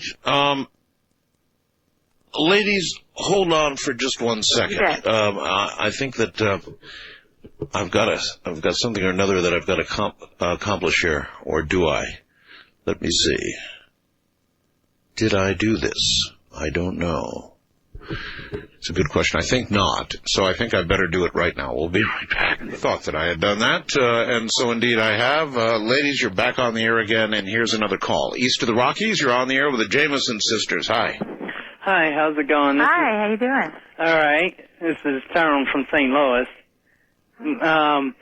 Actually, I was calling to find out. There's a lot of talk around here about an earthquake around St. Louis. Missouri? Yeah, it was predicted a while back, and then now there's started talk again. I don't see it. I don't see it. All right, I was just wondering. They started talking about it again, so. Who are you listening to? Huh? Who's talking about it? Actually, the news around here started it again. Yeah, I don't believe it. Yeah, they started saying, well, there's minor tremors and all of this, and talking like there's going to be a major earthquake again. Are they really? Yeah, one, not again, but one coming. I don't even think there's a major fault there, is there? Actually, we have one just south of us. I can't remember the name of it. Uh-huh. But there's one about 75 miles south of us.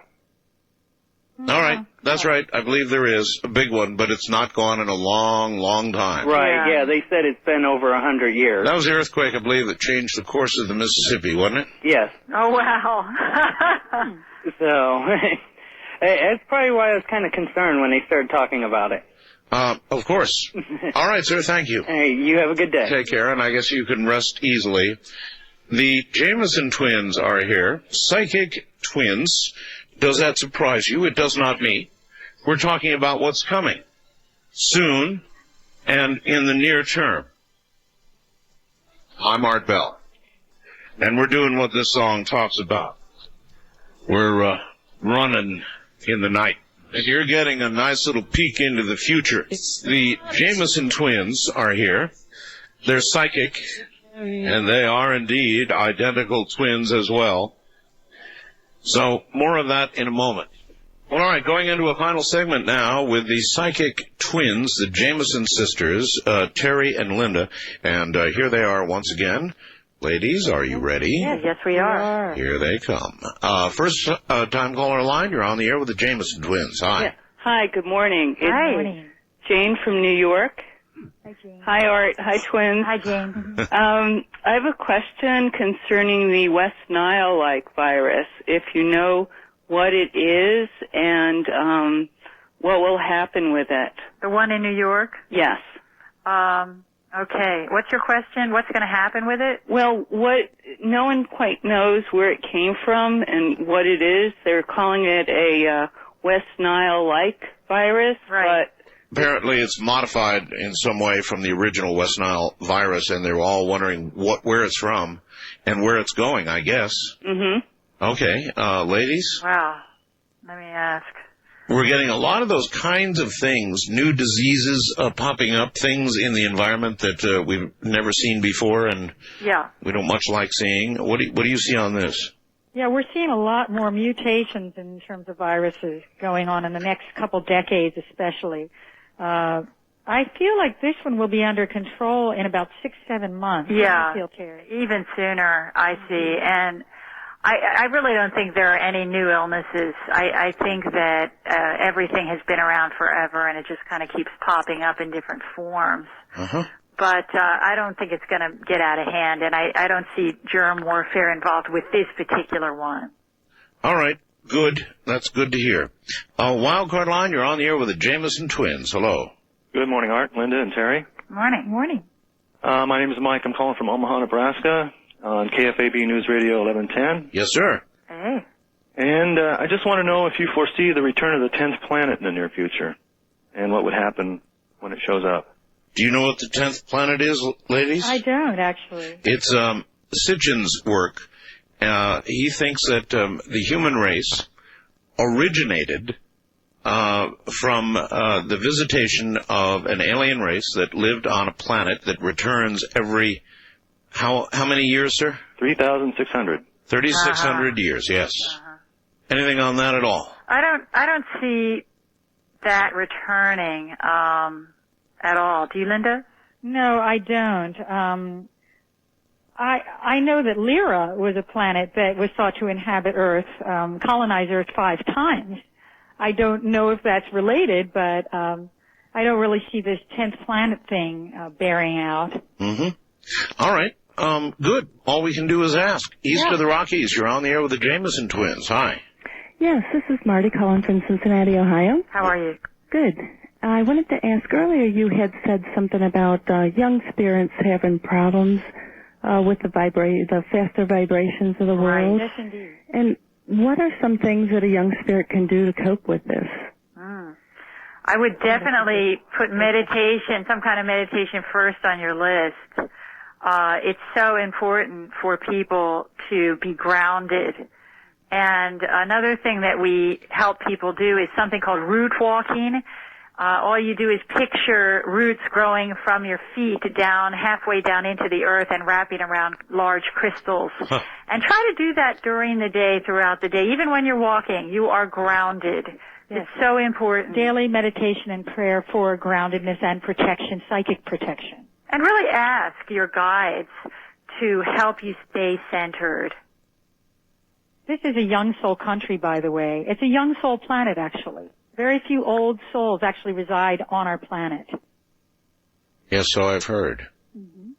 All right. Okay, thanks so much. All right, thank you. West of the Rockies, you're on the air with the Jameson twins. Hi, this is Nadine calling from Newport Beach. I Nadine, listen to KBC 790. Of course. Yeah, and I also practice Buddhism. Okay, you're gonna have to screech at us. Oh, I'm sorry. Can you hear me okay now? Much better. Okay. Well, I practice Buddhism too. I'm an SGI member as well. Yay! Up here, yeah. Great. And I wanted to ask you, about 10 years ago, I used to go to a psychic in Colorado Springs, and she kept talking about world teachers, and one in particular that she would mention was Maitreya, saying that he would return. And she didn't really delve into it that much, but I just heard something on the radio today. I've been hearing things a little bit now, coming out talking about this Maitreya returning, being just one of the world teachers, one of many teachers that have come. Do you know anything on that? I have not heard a thing about that.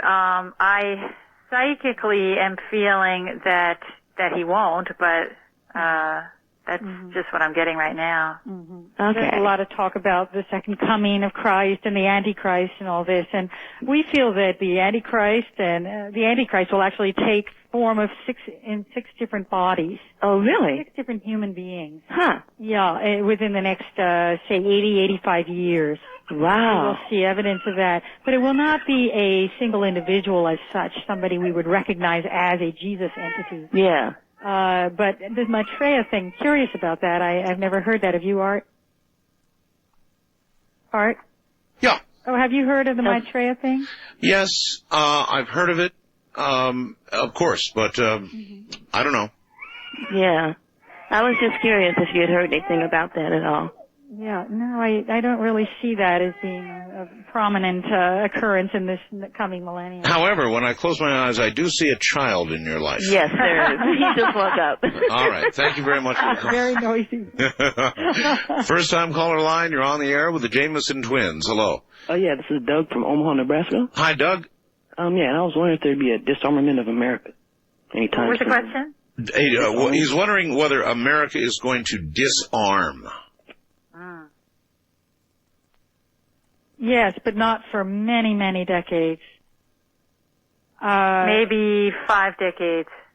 5 5 to decades. 6 decades, exactly. So most of us will not see it in our lifetime. That's true. Right. All right. Wildcard line, you're on the air with the Jameson twins. Hello. Hi, this is Mike from Joliet, Illinois. Yes, sir. First of all, the fault down by St. Louis is called the New Madrid fault. You might check the records on Some that. people say New Madrid. Yeah. And secondly, what I was concerned with is any tips on how to get into an astral travel state and to talk to my guides and higher up. I'm not an astral travel person, but I know that there are books written on that, and I don't specifically. Or any other tips for accessing your guides. Hello? Connecting with guides, did you say? Yeah, I didn't get it either, sir. Or any other tips for accessing your guides or your higher self. Accessing guides. Yes. The best way that I know is to just practice going into a very quiet meditative state and just dialoguing and get in the habit of asking questions, and eventually you'll start sensing answers or hearing them as thoughts. And that's the best way, just practicing. Ask for clarity on your mission, Mike, and ask for specifics as to the direction you should be on or be taking in the near future, and specifics as to where you should be placed. And you will receive help. It's inevitable. All right. Ask and you shall receive, huh? Yes. All right. East of the Rockies, you're on the air with the Jameson twins. Hi. Hello? Hello? Yes, sir. Yes, this is Jim in Homestead, Florida. Okay. I have a question, but I have something about the Miami Circle. Would they have any information about that? But let me say first, Art, I don't know if you know that just about 12, 14 hours ago, the state scientists have authenticated it to be 2,000 years old. Well, that's or more. actually, sir, that's a reaffirmation. They already had done carbon dating that took it back 2,000 years. Right. Well, and then they say that by today we'll go beyond that even. Yep. That's right. No, I'm well aware of that. Thank you. And that's a new report out today, but it's sort of a reaffirmation of an older report. Do you gals know what the Miami Circle is?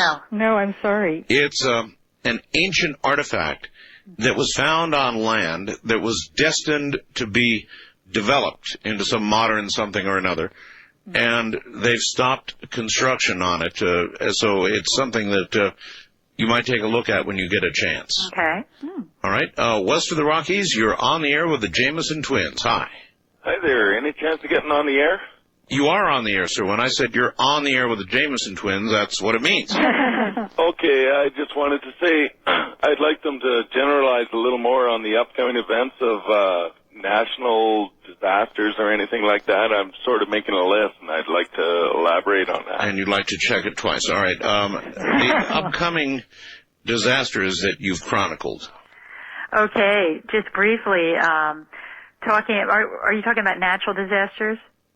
Well, natural and unnatural. And unnatural. Okay. Yeah, we're seeing a lot of natural disasters in terms of earthquakes and hurricanes, blizzards and earthquakes coming up, especially within the next 10 to 12 years. A lot of activity like that because of the global warming. We are seeing various terrorist attacks on federal government, federal buildings. Particularly South Carolina or Georgia. Really? By July 2002, and also the New York Trade Center, the World Trade Center in 2002. Really? With a terrorist attack, and so that's we're seeing school shootings. December 99 in Washington, Detroit in May 2001, Texas in about 6 months, where 6 will die. Yeah. Also Houston, there were school shootings in Houston, Tennessee, Alabama in 2002, Alabama, Boston and Omaha. We're also seeing Nebraska in 7 years, sorry. So you're seeing a lot of that, I'm afraid. Yes, tremendous amount of activity with the school shootings, school violence. There's an assassination attempt in 2004 or 6, and again 2017 or 18. A very high likelihood of endangerment to the president, but I don't feel it'll be successful. Okay. Many times after something like this is said, I get a visit from the Secret Service. Oh. And I have to always go back and say, look, we were dealing with prophecy, somebody who had visions or whatever, and they go and they check it out and they say thank you very much, but inevitably they get a visit. So we didn't get you in trouble, all right. Wild card line, that's all right. You're on the air with the Jameson sisters. Hello.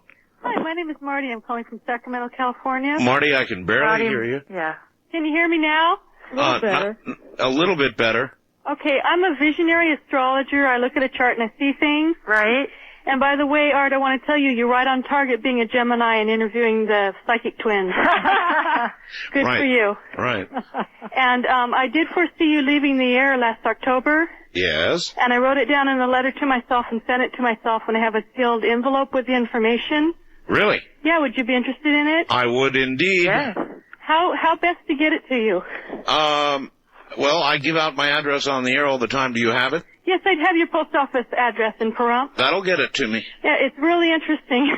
Okay. And also for the twins, what do you foresee happening May 3rd of 2000 when 7 planets line up in the sign of Taurus? Okay, good question. Around May of 2000, we saw a possible stock market dive, a possible crash. It's a very chaotic time, Marty. Huh. May 3rd is a powerful day, astrologically, I understand. And that is going to create tumult on this planet. Well, I thought it was May 5th, actually. I think it's May 5th of 2000 when all the planets align. Marty? Oh, well. No, I think it's May 5th. Uh-huh. Pretty sure that's the date of alignment. Wow. May 5th of 2000. West of the Rockies, you're on the air with the Jameson twins. Hello. Hi, Art. How you doing? All right. James, down in San Diego, listening to you on KOGO. Kogo, yes. Kogo Radio. I'm really enjoying the program. I just wanted to see, how the ladies felt about a couple of issues. I'll just give them all three out. Just a tiny bit louder, please. Yeah. Sure. I can just go ahead. I just wanted to get your opinion on a few things. And one was what your feelings were about the John Bonet murder. I was waiting for that question. And the next one, they're all... hold it. Okay. One at a time. Yeah. One at a time. Well, we definitely saw the parents being involved. Yes. From the very beginning. Wow. Okay, and the next one... We don't feel they'll be convicted, however. Yeah, that's kind of what I think, too. Mm-hmm. The next one was, what do you think about the Egyptian pyramids and what they actually meant? Oh, wow. That's pretty deep. Yes, it is.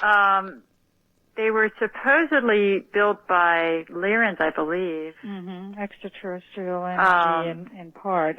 Guided it. Well, that may be.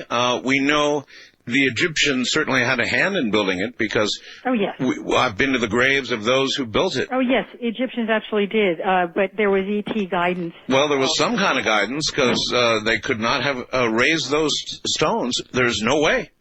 Even the Egyptologists, the most conservative of them, say they don't have the slightest idea of how that was done. So you're saying there was intervention? Oh, yes. Yes. Absolutely. Absolutely. All right. Listen, ladies, it has been wonderful. It's been a joy. I want to give your number out, and it's good until, 10 o'clock Pacific time? 10 p.m. Oh, yeah. All right. It's area code 323-512-5424. That's 323-512-5424. Do you ladies have any plans to get on the Internet?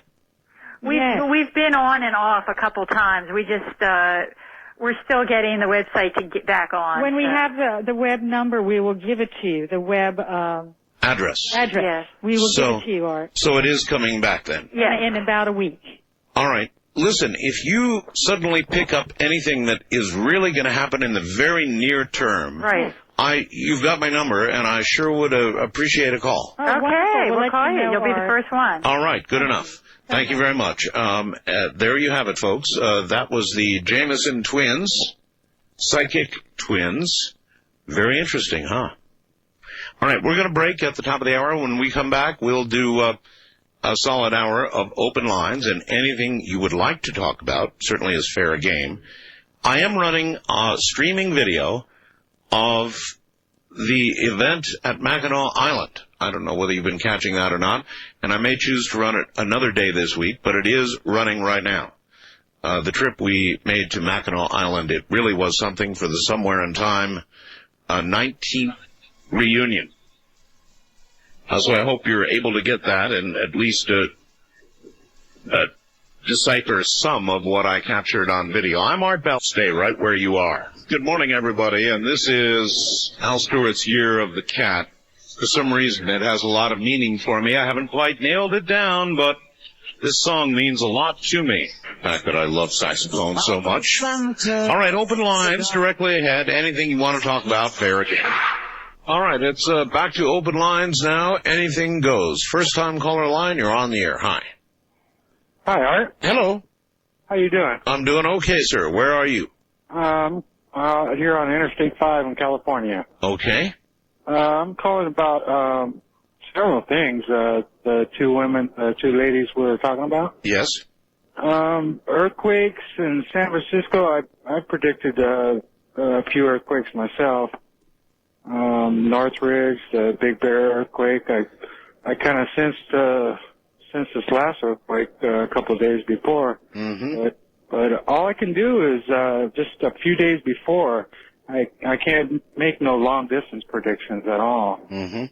But I'm interested in this writing because I never was much of an artist, and I just started drawing about 5 years ago, and I found out I had some talent.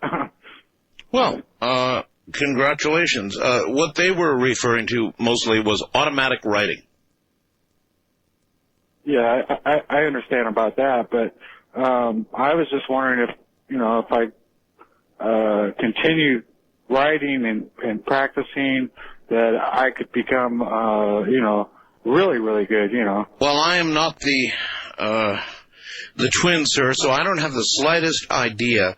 All I would tell you is there's a lot of starving artists out there. Yeah. Yeah. All right. Thank you very much. That's all, my only advice. If you're dedicated, if you really want to do it, then plow ahead, but know that an awful lot of artists end up starving. Wildcard line, you're on the air. Hi. Yeah, that New Madrid earthquake was, I think, 4.3. Oh, no, sir. No, sir. It was closer to 8. I mean, the one just 2 weeks ago. Oh, I see. Yes. Mm-hmm. But it was interesting, when you read I read the St. Louis Dispatch just a little bit ago to see exactly what happened. Right. But they had spook lights, and the rock beneath it created ball lightning before the earthquake, which is... Well, I've had a lot of guests that have talked about that. Yeah, and I don't know, that could be... What was the gentleman that predicts earthquakes that you had on your show? Well, there are many. Jim Birkeland is a geologist. Gordon Michael Scallion is a prophet. So I'm not sure who you mean. I was really referring to Jim. Jim Birkeland, okay. Yeah, they found a new fault line under Orange County that's bigger than Northridge, and they're kind of worried about that right now. But he uses the magnetite in animals and humans too. We have magnetite as well. Yeah, in the pineal gland. And I wonder if it would not be statistically better to use bacteria in a petri dish. In a petri dish. Well, that's something I guess they could work on. In other words, to watch the behavior of bacteria. Although I would think the magnetite would be more apparent or more influenced in the larger developed mammals, wouldn't you? East of the Rockies, you're on the air. Hi. Hello. Hello. Art Bell? Yep. Wow, I got through. I can't believe it. Yes, you have. This is Steve calling from Clearwater, Florida. Yes, sir. Listening to you on WLS in Chicago. Yes, sir. I got one of those round antenna things at Radio Shack that I can pick you up. That's quite a reach, isn't it? Well, you sound so different on the phone. I know. That's what everybody says. But I was going to ask those remote viewing people about... No, they're not. They're not remote viewers. They're not remote viewers? No. They were those psychics. People, psychics. Psychic people, yeah about the weather, in Florida, because it's getting really cold down here. Cold? Yeah, it's cold down here. I can't believe it's cold down here. What do you call cold? Well, it's down below 60 degrees.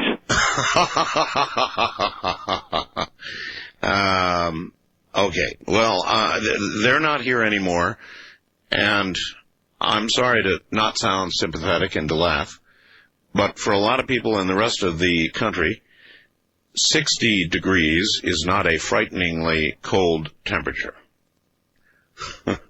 West of the Rockies, you're on the air. Hello.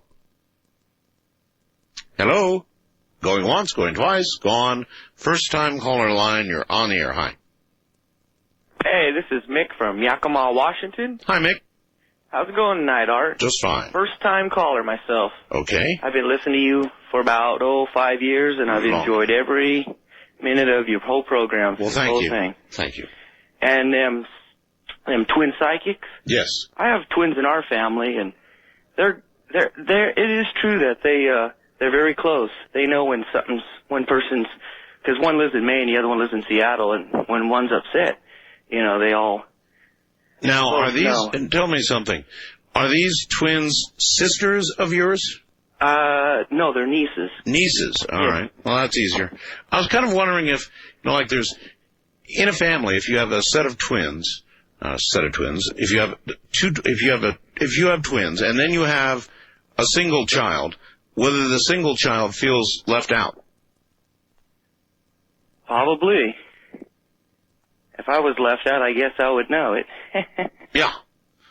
Anyway, so you've got some nieces. Oh, and another thing I was wanting to know about, if you knew about that new discovery in Egypt. Which new discovery there? Well, there was some news about 2 weeks ago. Somebody was telling me about they discovered another tomb. Not 2 weeks ago. A recent. Yeah, there has been the recent discovery of a tomb. But they haven't spoke of it, and then I finally got one of these books, on taking trips to Egypt and stuff, and I'm trying to get sponsors, see if they could help me out and get me over there. Mm-hmm. And I've been working on it for about 9 months now. Well, keep at it, that's all I can say. I went to Egypt, and I found it to be a really interesting place. You cannot go to Giza, you cannot go to the plateau with the pyramids and the Sphinx and all that surrounds it without being affected. It's obvious that something very special occurred there. And you can talk about it until the cows come home. But there is something special, and there was, I believe, as the sisters said, some kind of intervention that occurred. Wildcard line, you're on the air. Hi. Hello, my name is Joe from L.A. Hi, Joe. I just wanted to suggest a potential show topic. Okay. Well, I have a couple of friends. I have actually 3 old friends who just recently got really heavily involved in this group. It's basically, I don't know if you know what it is, but it's an offshoot of what was the human potential movement in the 70s. It was big in the 70s, 80s. Groups like, I don't know if I should name anything. Well, probably not. Probably not, no. To be safe. But they're a human potential movement, huh? Like the Eastland Institute, things like that. Mm-hmm. Anyways, and it just, these groups kind of disguise themselves as just self-help seminar kind of things. Mm-hmm. And people really just need to be educated, I think, to what they're getting themselves into and what they're being subjected to. Well, it's kind of a vague topic if I can't mention anything, but... Well, then I can't help you. Right. Also, I wanted to mention one other thing. I work at a bookstore. Yes, sir. And your book, The Quickening, was shelved under New Age Astrology. And I made sure after a few months of just watching it sit there, I put it under current affairs. I would say it more accurately belongs in current affairs. Yeah, and you know what? After the next time I checked, about 3 of the copies were gone. Uh-huh. And we had only 4 copies. Well, there you are. Thank you very much. The Quickening really is more of a current affair. Actually, it's rather prophetic, considering when it was written and considering what we're going through now, and that's all I can say. You know, check it out for yourself. Be my guest. It's a good book. I'm still very, very, very proud of that book. I'll have a new one coming out soon. The Coming Global Superstorm. But I really do still recommend, if you can find it, The Quickening. I think you will find it contemporary. I think you will find it eye-opening and somewhat prophetic, though I do not profess to be any kind of prophet. West of the Rockies, you're on the air. Hello. Hi, Art. My name is Ben. I'm calling from Moses Lake, Washington. Hi, Ben. Hi. You know, I don't call talk shows, but I called one. I live in Washington, and I called one in California because I wanted to spread the word that we just passed an initiative to limit car tabs to $30 a year. To limit what? Car registration to $30 a year for everybody, no matter what your car's worth. Really? Yeah. It used to be a lot higher. And also, along with that, we now that this initiative passed, the state can't raise taxes or increase taxes or come up with new taxes without a popular vote. Gotcha. Yeah, and so I told this lady in San Francisco, and she said, "Oh, that sounds like something Ross Perot would come up with." So she totally discounted it. And I thought, you know, we in Washington came up with it ourselves. It was an initiative, you know, and it had nothing to do with Ross Perot or some other high roller. You know, we finally got the bull by the horns or something else, you know. And I just don't understand why people have to sit here and go, "Oh, Ross Perot or Democrat or Republican," or, I mean, hey, we got our stuff together, you know? Sure. And we finally did something right. And I know, okay, we might have these construction projects on the freeways going over the passes kind of, you know, slowed down, and some things may not get done, and they may not build a Washington State Ferry every year like they have been for the last 10 years. But it's not the end of the world. It just isn't. I agree. And, and one more thing. We have the Columbia River up here. Yes. In Hanford. The Hanford Atomic Energy Reservation they've decided they don't need a buffer zone anymore because they're not building nuclear bombs. Right.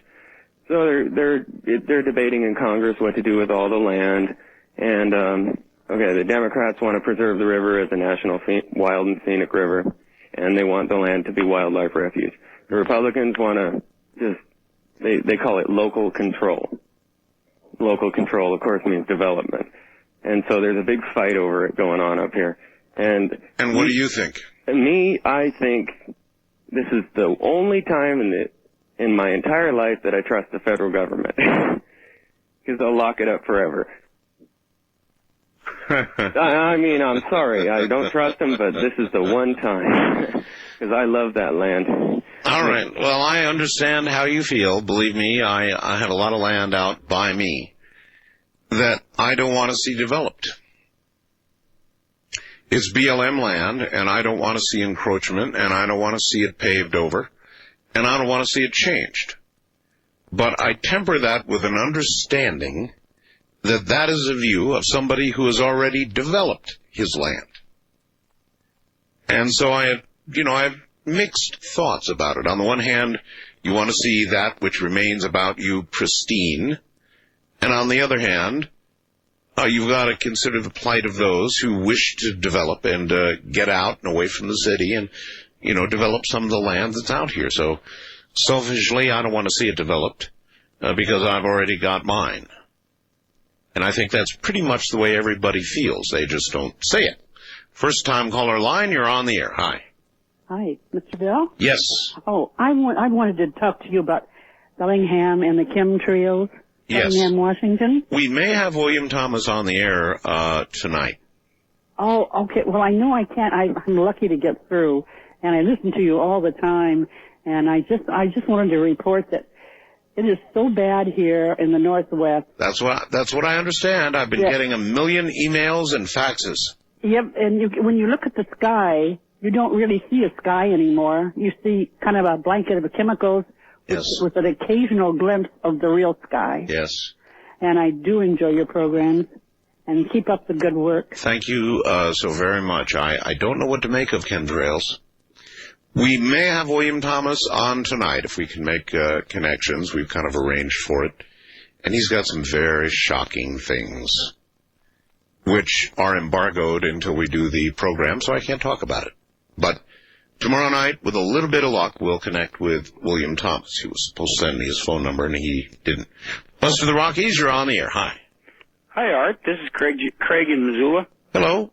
Missoula, Montana. Yes. And I wanted to ask you, I've been listening for a number of years, and there were a couple of things that came up. One, the guy who just called from Washington State, I wanted to bring up the fact that in Montana we passed a similar law about no new initiatives without a popular vote a couple of years ago, and then the legislature turned around and made it unconstitutional, called it unconstitutional, and threw it out.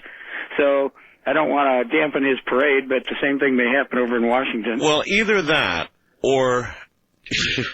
Unfortunately, typically, courts also overrule initiatives. Exactly. It's happened in California again and again and again, and it really kind of discourages the voter. Exactly. Because well, it did. And here, what's happened is we've gotten rid of some of those legislators now that turned against the popular vote. So that's the only way to work within the system on it, I guess. But. Okay. I appreciate your call, And sir. one other thing, Art. Yes? I wondered, God, it's probably about 1.5 years, 2 years ago now, but there was a incident where a guy in Washington had come across what he believed was a alien vehicle. Remember, it attacked his dog? And I never heard an update on anything on that, if anything happened. Well, you're going to get one. All right. Oh, great. Because the people involved have contacted me. Wonderful. And they would like to do an update, so you can be assured that it will be coming up. Great. I'll be listening. All right. Take care. Thanks. East of the Rockies, you're on the air. This is Paul from Wisconsin. Paul from Wisconsin. Yes. I unfortunately do not have internet. And I was wondering if you could tell me what supposedly is going to happen on November 7th, to the best of your knowledge. All I can tell you is that there is a big rumor that something is going to fall from the sky. 3 somethings, actually, will fall from the sky on November 7th. But as far as I know, it is only that, a rumor. Okay. Does that make sense? Yeah. Yeah, thanks a lot. All right, you bet. Take care. I can't emphasize that enough. As far as I know, it's nothing, folks, except a rumor. But it's a strong and persistent one on the Internet. Do I really think it will happen? Not sure. Good morning, everybody. Well, from Charlotte, North Carolina, Associated Press reports that the FBI is looking into religious extremists and others fearful of Armageddon and or a New World Order who may use the Millennium coming as a pretext for unleashing a wave of violence. FBI says we're not overreacting, we're not pushing the panic button, but we would be remiss if the U.S. did not prepare itself for this possibility. I agree. An abridged version titled Project MEGIDDO Megiddo was released on the FBI's website Tuesday. Many extremist individuals and groups place some significance on the next millennium, and as such, it will be it will present challenges to law enforcement at many levels, said the report. The significance is based primarily upon either religious beliefs relating to the apocalypse or political beliefs relating to the New World Order conspiracy theory, in quotes. So they don't believe that. Do you? I'm sure that the Fat Blaster product is exactly what it says it is, but I like the name, Fat Blaster. And it conjures up, to me, a mental picture of the blowing up of that whale in Oregon. Now, you may not have seen that. It's a classic piece of video. But a giant whale rolled ashore in Oregon. And the Oregon Highway Department was tasked with doing something with the whale. And they couldn't figure out what to do, so they got a whole bunch of boxes of dynamite, and they put the boxes of dynamite under this whale, threw the plunger, everybody retreated, and the whale blew up. Oh, man, did it blow up. Giant pieces of whale went soaring thousands of feet, hundreds at least, feet into the air. Took a long time to come back down again. When they did, one big piece of the whale crushed a car. People who were around, including news crews, ran for their lives. Whale blubber was coming down in smelly small hunks as well. And it was an utter disaster. So somehow when I hear Fat Blaster, it calls that vision into mind. Of course, that's not what the product is. On the international line, you're on the air. Hello. Oh, hello, Art. My name is Connie, and I'm phoning from Vancouver, British Columbia. Well, that's some accent you have there, Connie. Not typical Vancouver. Where are you from? From Holland. From where? Or the Netherlands. The Netherlands, okay. Yeah. I want to ask, did I hear those twins right? Did they say something about October, you going off the air or something? No, that was not sure. No, dear. That was a caller. Oh. And that was it was October of '98. Oh, no, I'm happy. You almost gave me a heart failure. I see. Because I want you to be there on New Year's Eve. I'm going to be here. As a matter of fact, not only am I going to be here, but I'm going to be here 2, maybe even 3 hours early. Oh, wonderful. I'm all alone. I live all by myself. And I want you as well, then we will be there. We will together bring in the new year. Okay. All right. Thank you very much. You bet. Thank you, and take care. Yeah, why would I not be here? Yeah, we'll talk the new year in. Actually, the new millennium. And I don't think it's going to be... I don't think a lot is going to happen that night. I mean, there are going to be intense, gigantic celebrations going on. There's going to be a lot of consternation and worry. But I don't think it's going to be apparent on New Year's Eve. I think that if Y2K is going to bite, it will bite on the first business day after the New Year. And I think that, of course, is going to be the time to watch. When people begin using computer programs that are not compliant, a lot of small companies are going to have a problem. First time caller line, you're on the air. Hi. Hi. I'm calling from Nebraska. Okay. And I was just wondering, I don't know how long I'm going to get my cell phone to work. I'm going to be going into a dead area. But I was wondering if they could update us on Rodney and Everett, the guy that captured the spirit. Okay, well, I'll say what I can. Had a lot of echo there, too. The last I heard, the spirit is loose. There is no update from the program you heard, unless you had not heard the last portion of it, in which Rodney was released and apparently has moved on to wherever spirits move on to. That was the only update. Rodney is gone. Wildcard line, you're on the air. Hello. Hi, this is Mike from Elk Grove Village. Listen to you on WTAM Cincinnati, and then I switch over to TJM, I'm not sure. WTMJ in Milwaukee? Yes. And it's WTAM in Cleveland, I think you're... Right, and then I switch to WLS in Chicago. So you hop all around. Yep.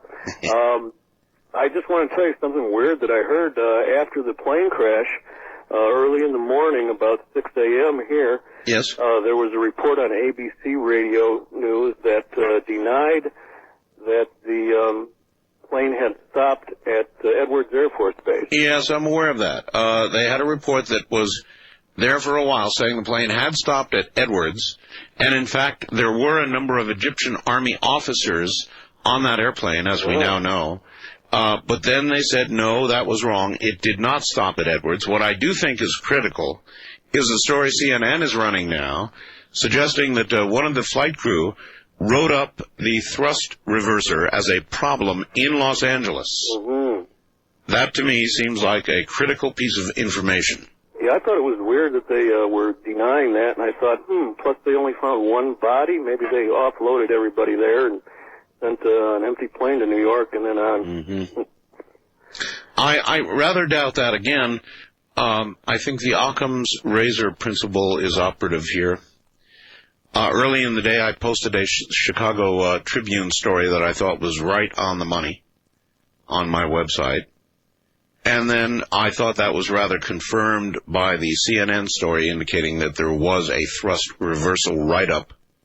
And it was disabled, they said, in Los Angeles. Now, you never know about these stories, but it would seem to me if the thrust reverser were deployed in mid-flight, it is one thing that could do exactly what occurred, and that is take an airplane at 33,000 feet, moving 550 miles an hour or so, and send it straight down to the sea in 36 seconds. It would do that, but not too many other things in the world would. East of the Rockies, you're on the air. Hello. Hello? Hello. Hi. Hi. Is Art there? I'm the only one here, actually, so... Yes. Oh, it's not like a live broadcast? It's a live broadcast, sir. Yeah, isn't this the Art Bell Show? Yes, it is. Oh, isn't it live? Yes, it is. So I'm on the air right now? Yes, you are. You know, when I answer the phone and give you that little hint, I say, hi. East of the Rockies. I was on the radio, so I didn't understand if I was on the air or not. Well, you just confirmed for me what I always tell people. Don't listen to your radio because it will confuse you. Well, I'm not listening to it anymore. Good. This is Brian out of Wisconsin. Yes, Brian. And I was wondering, did you watch Monday Night Football?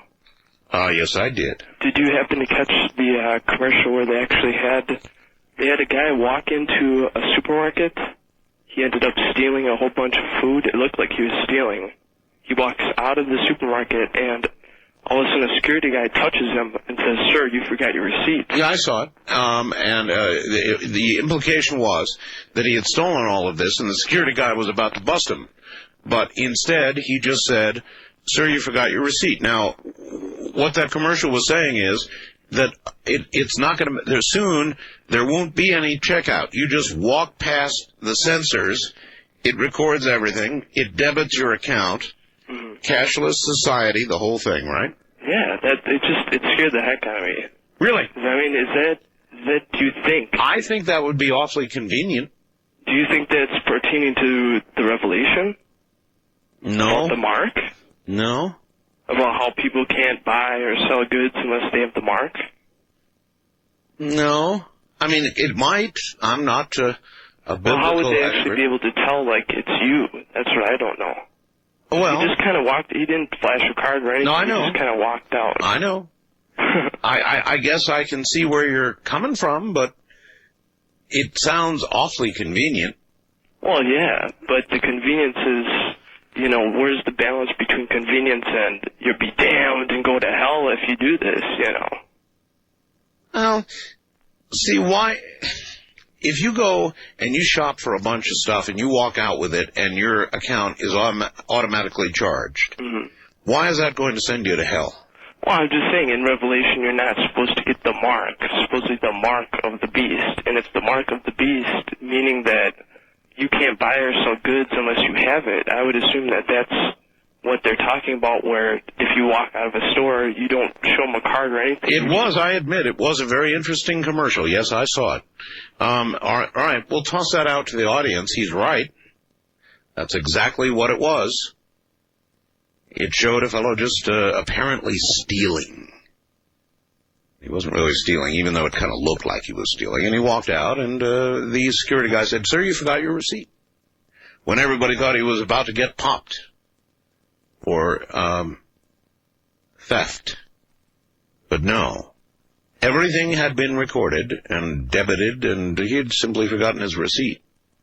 So it was sort of sending a message, I guess. West of the Rockies, you're on the air. Hi.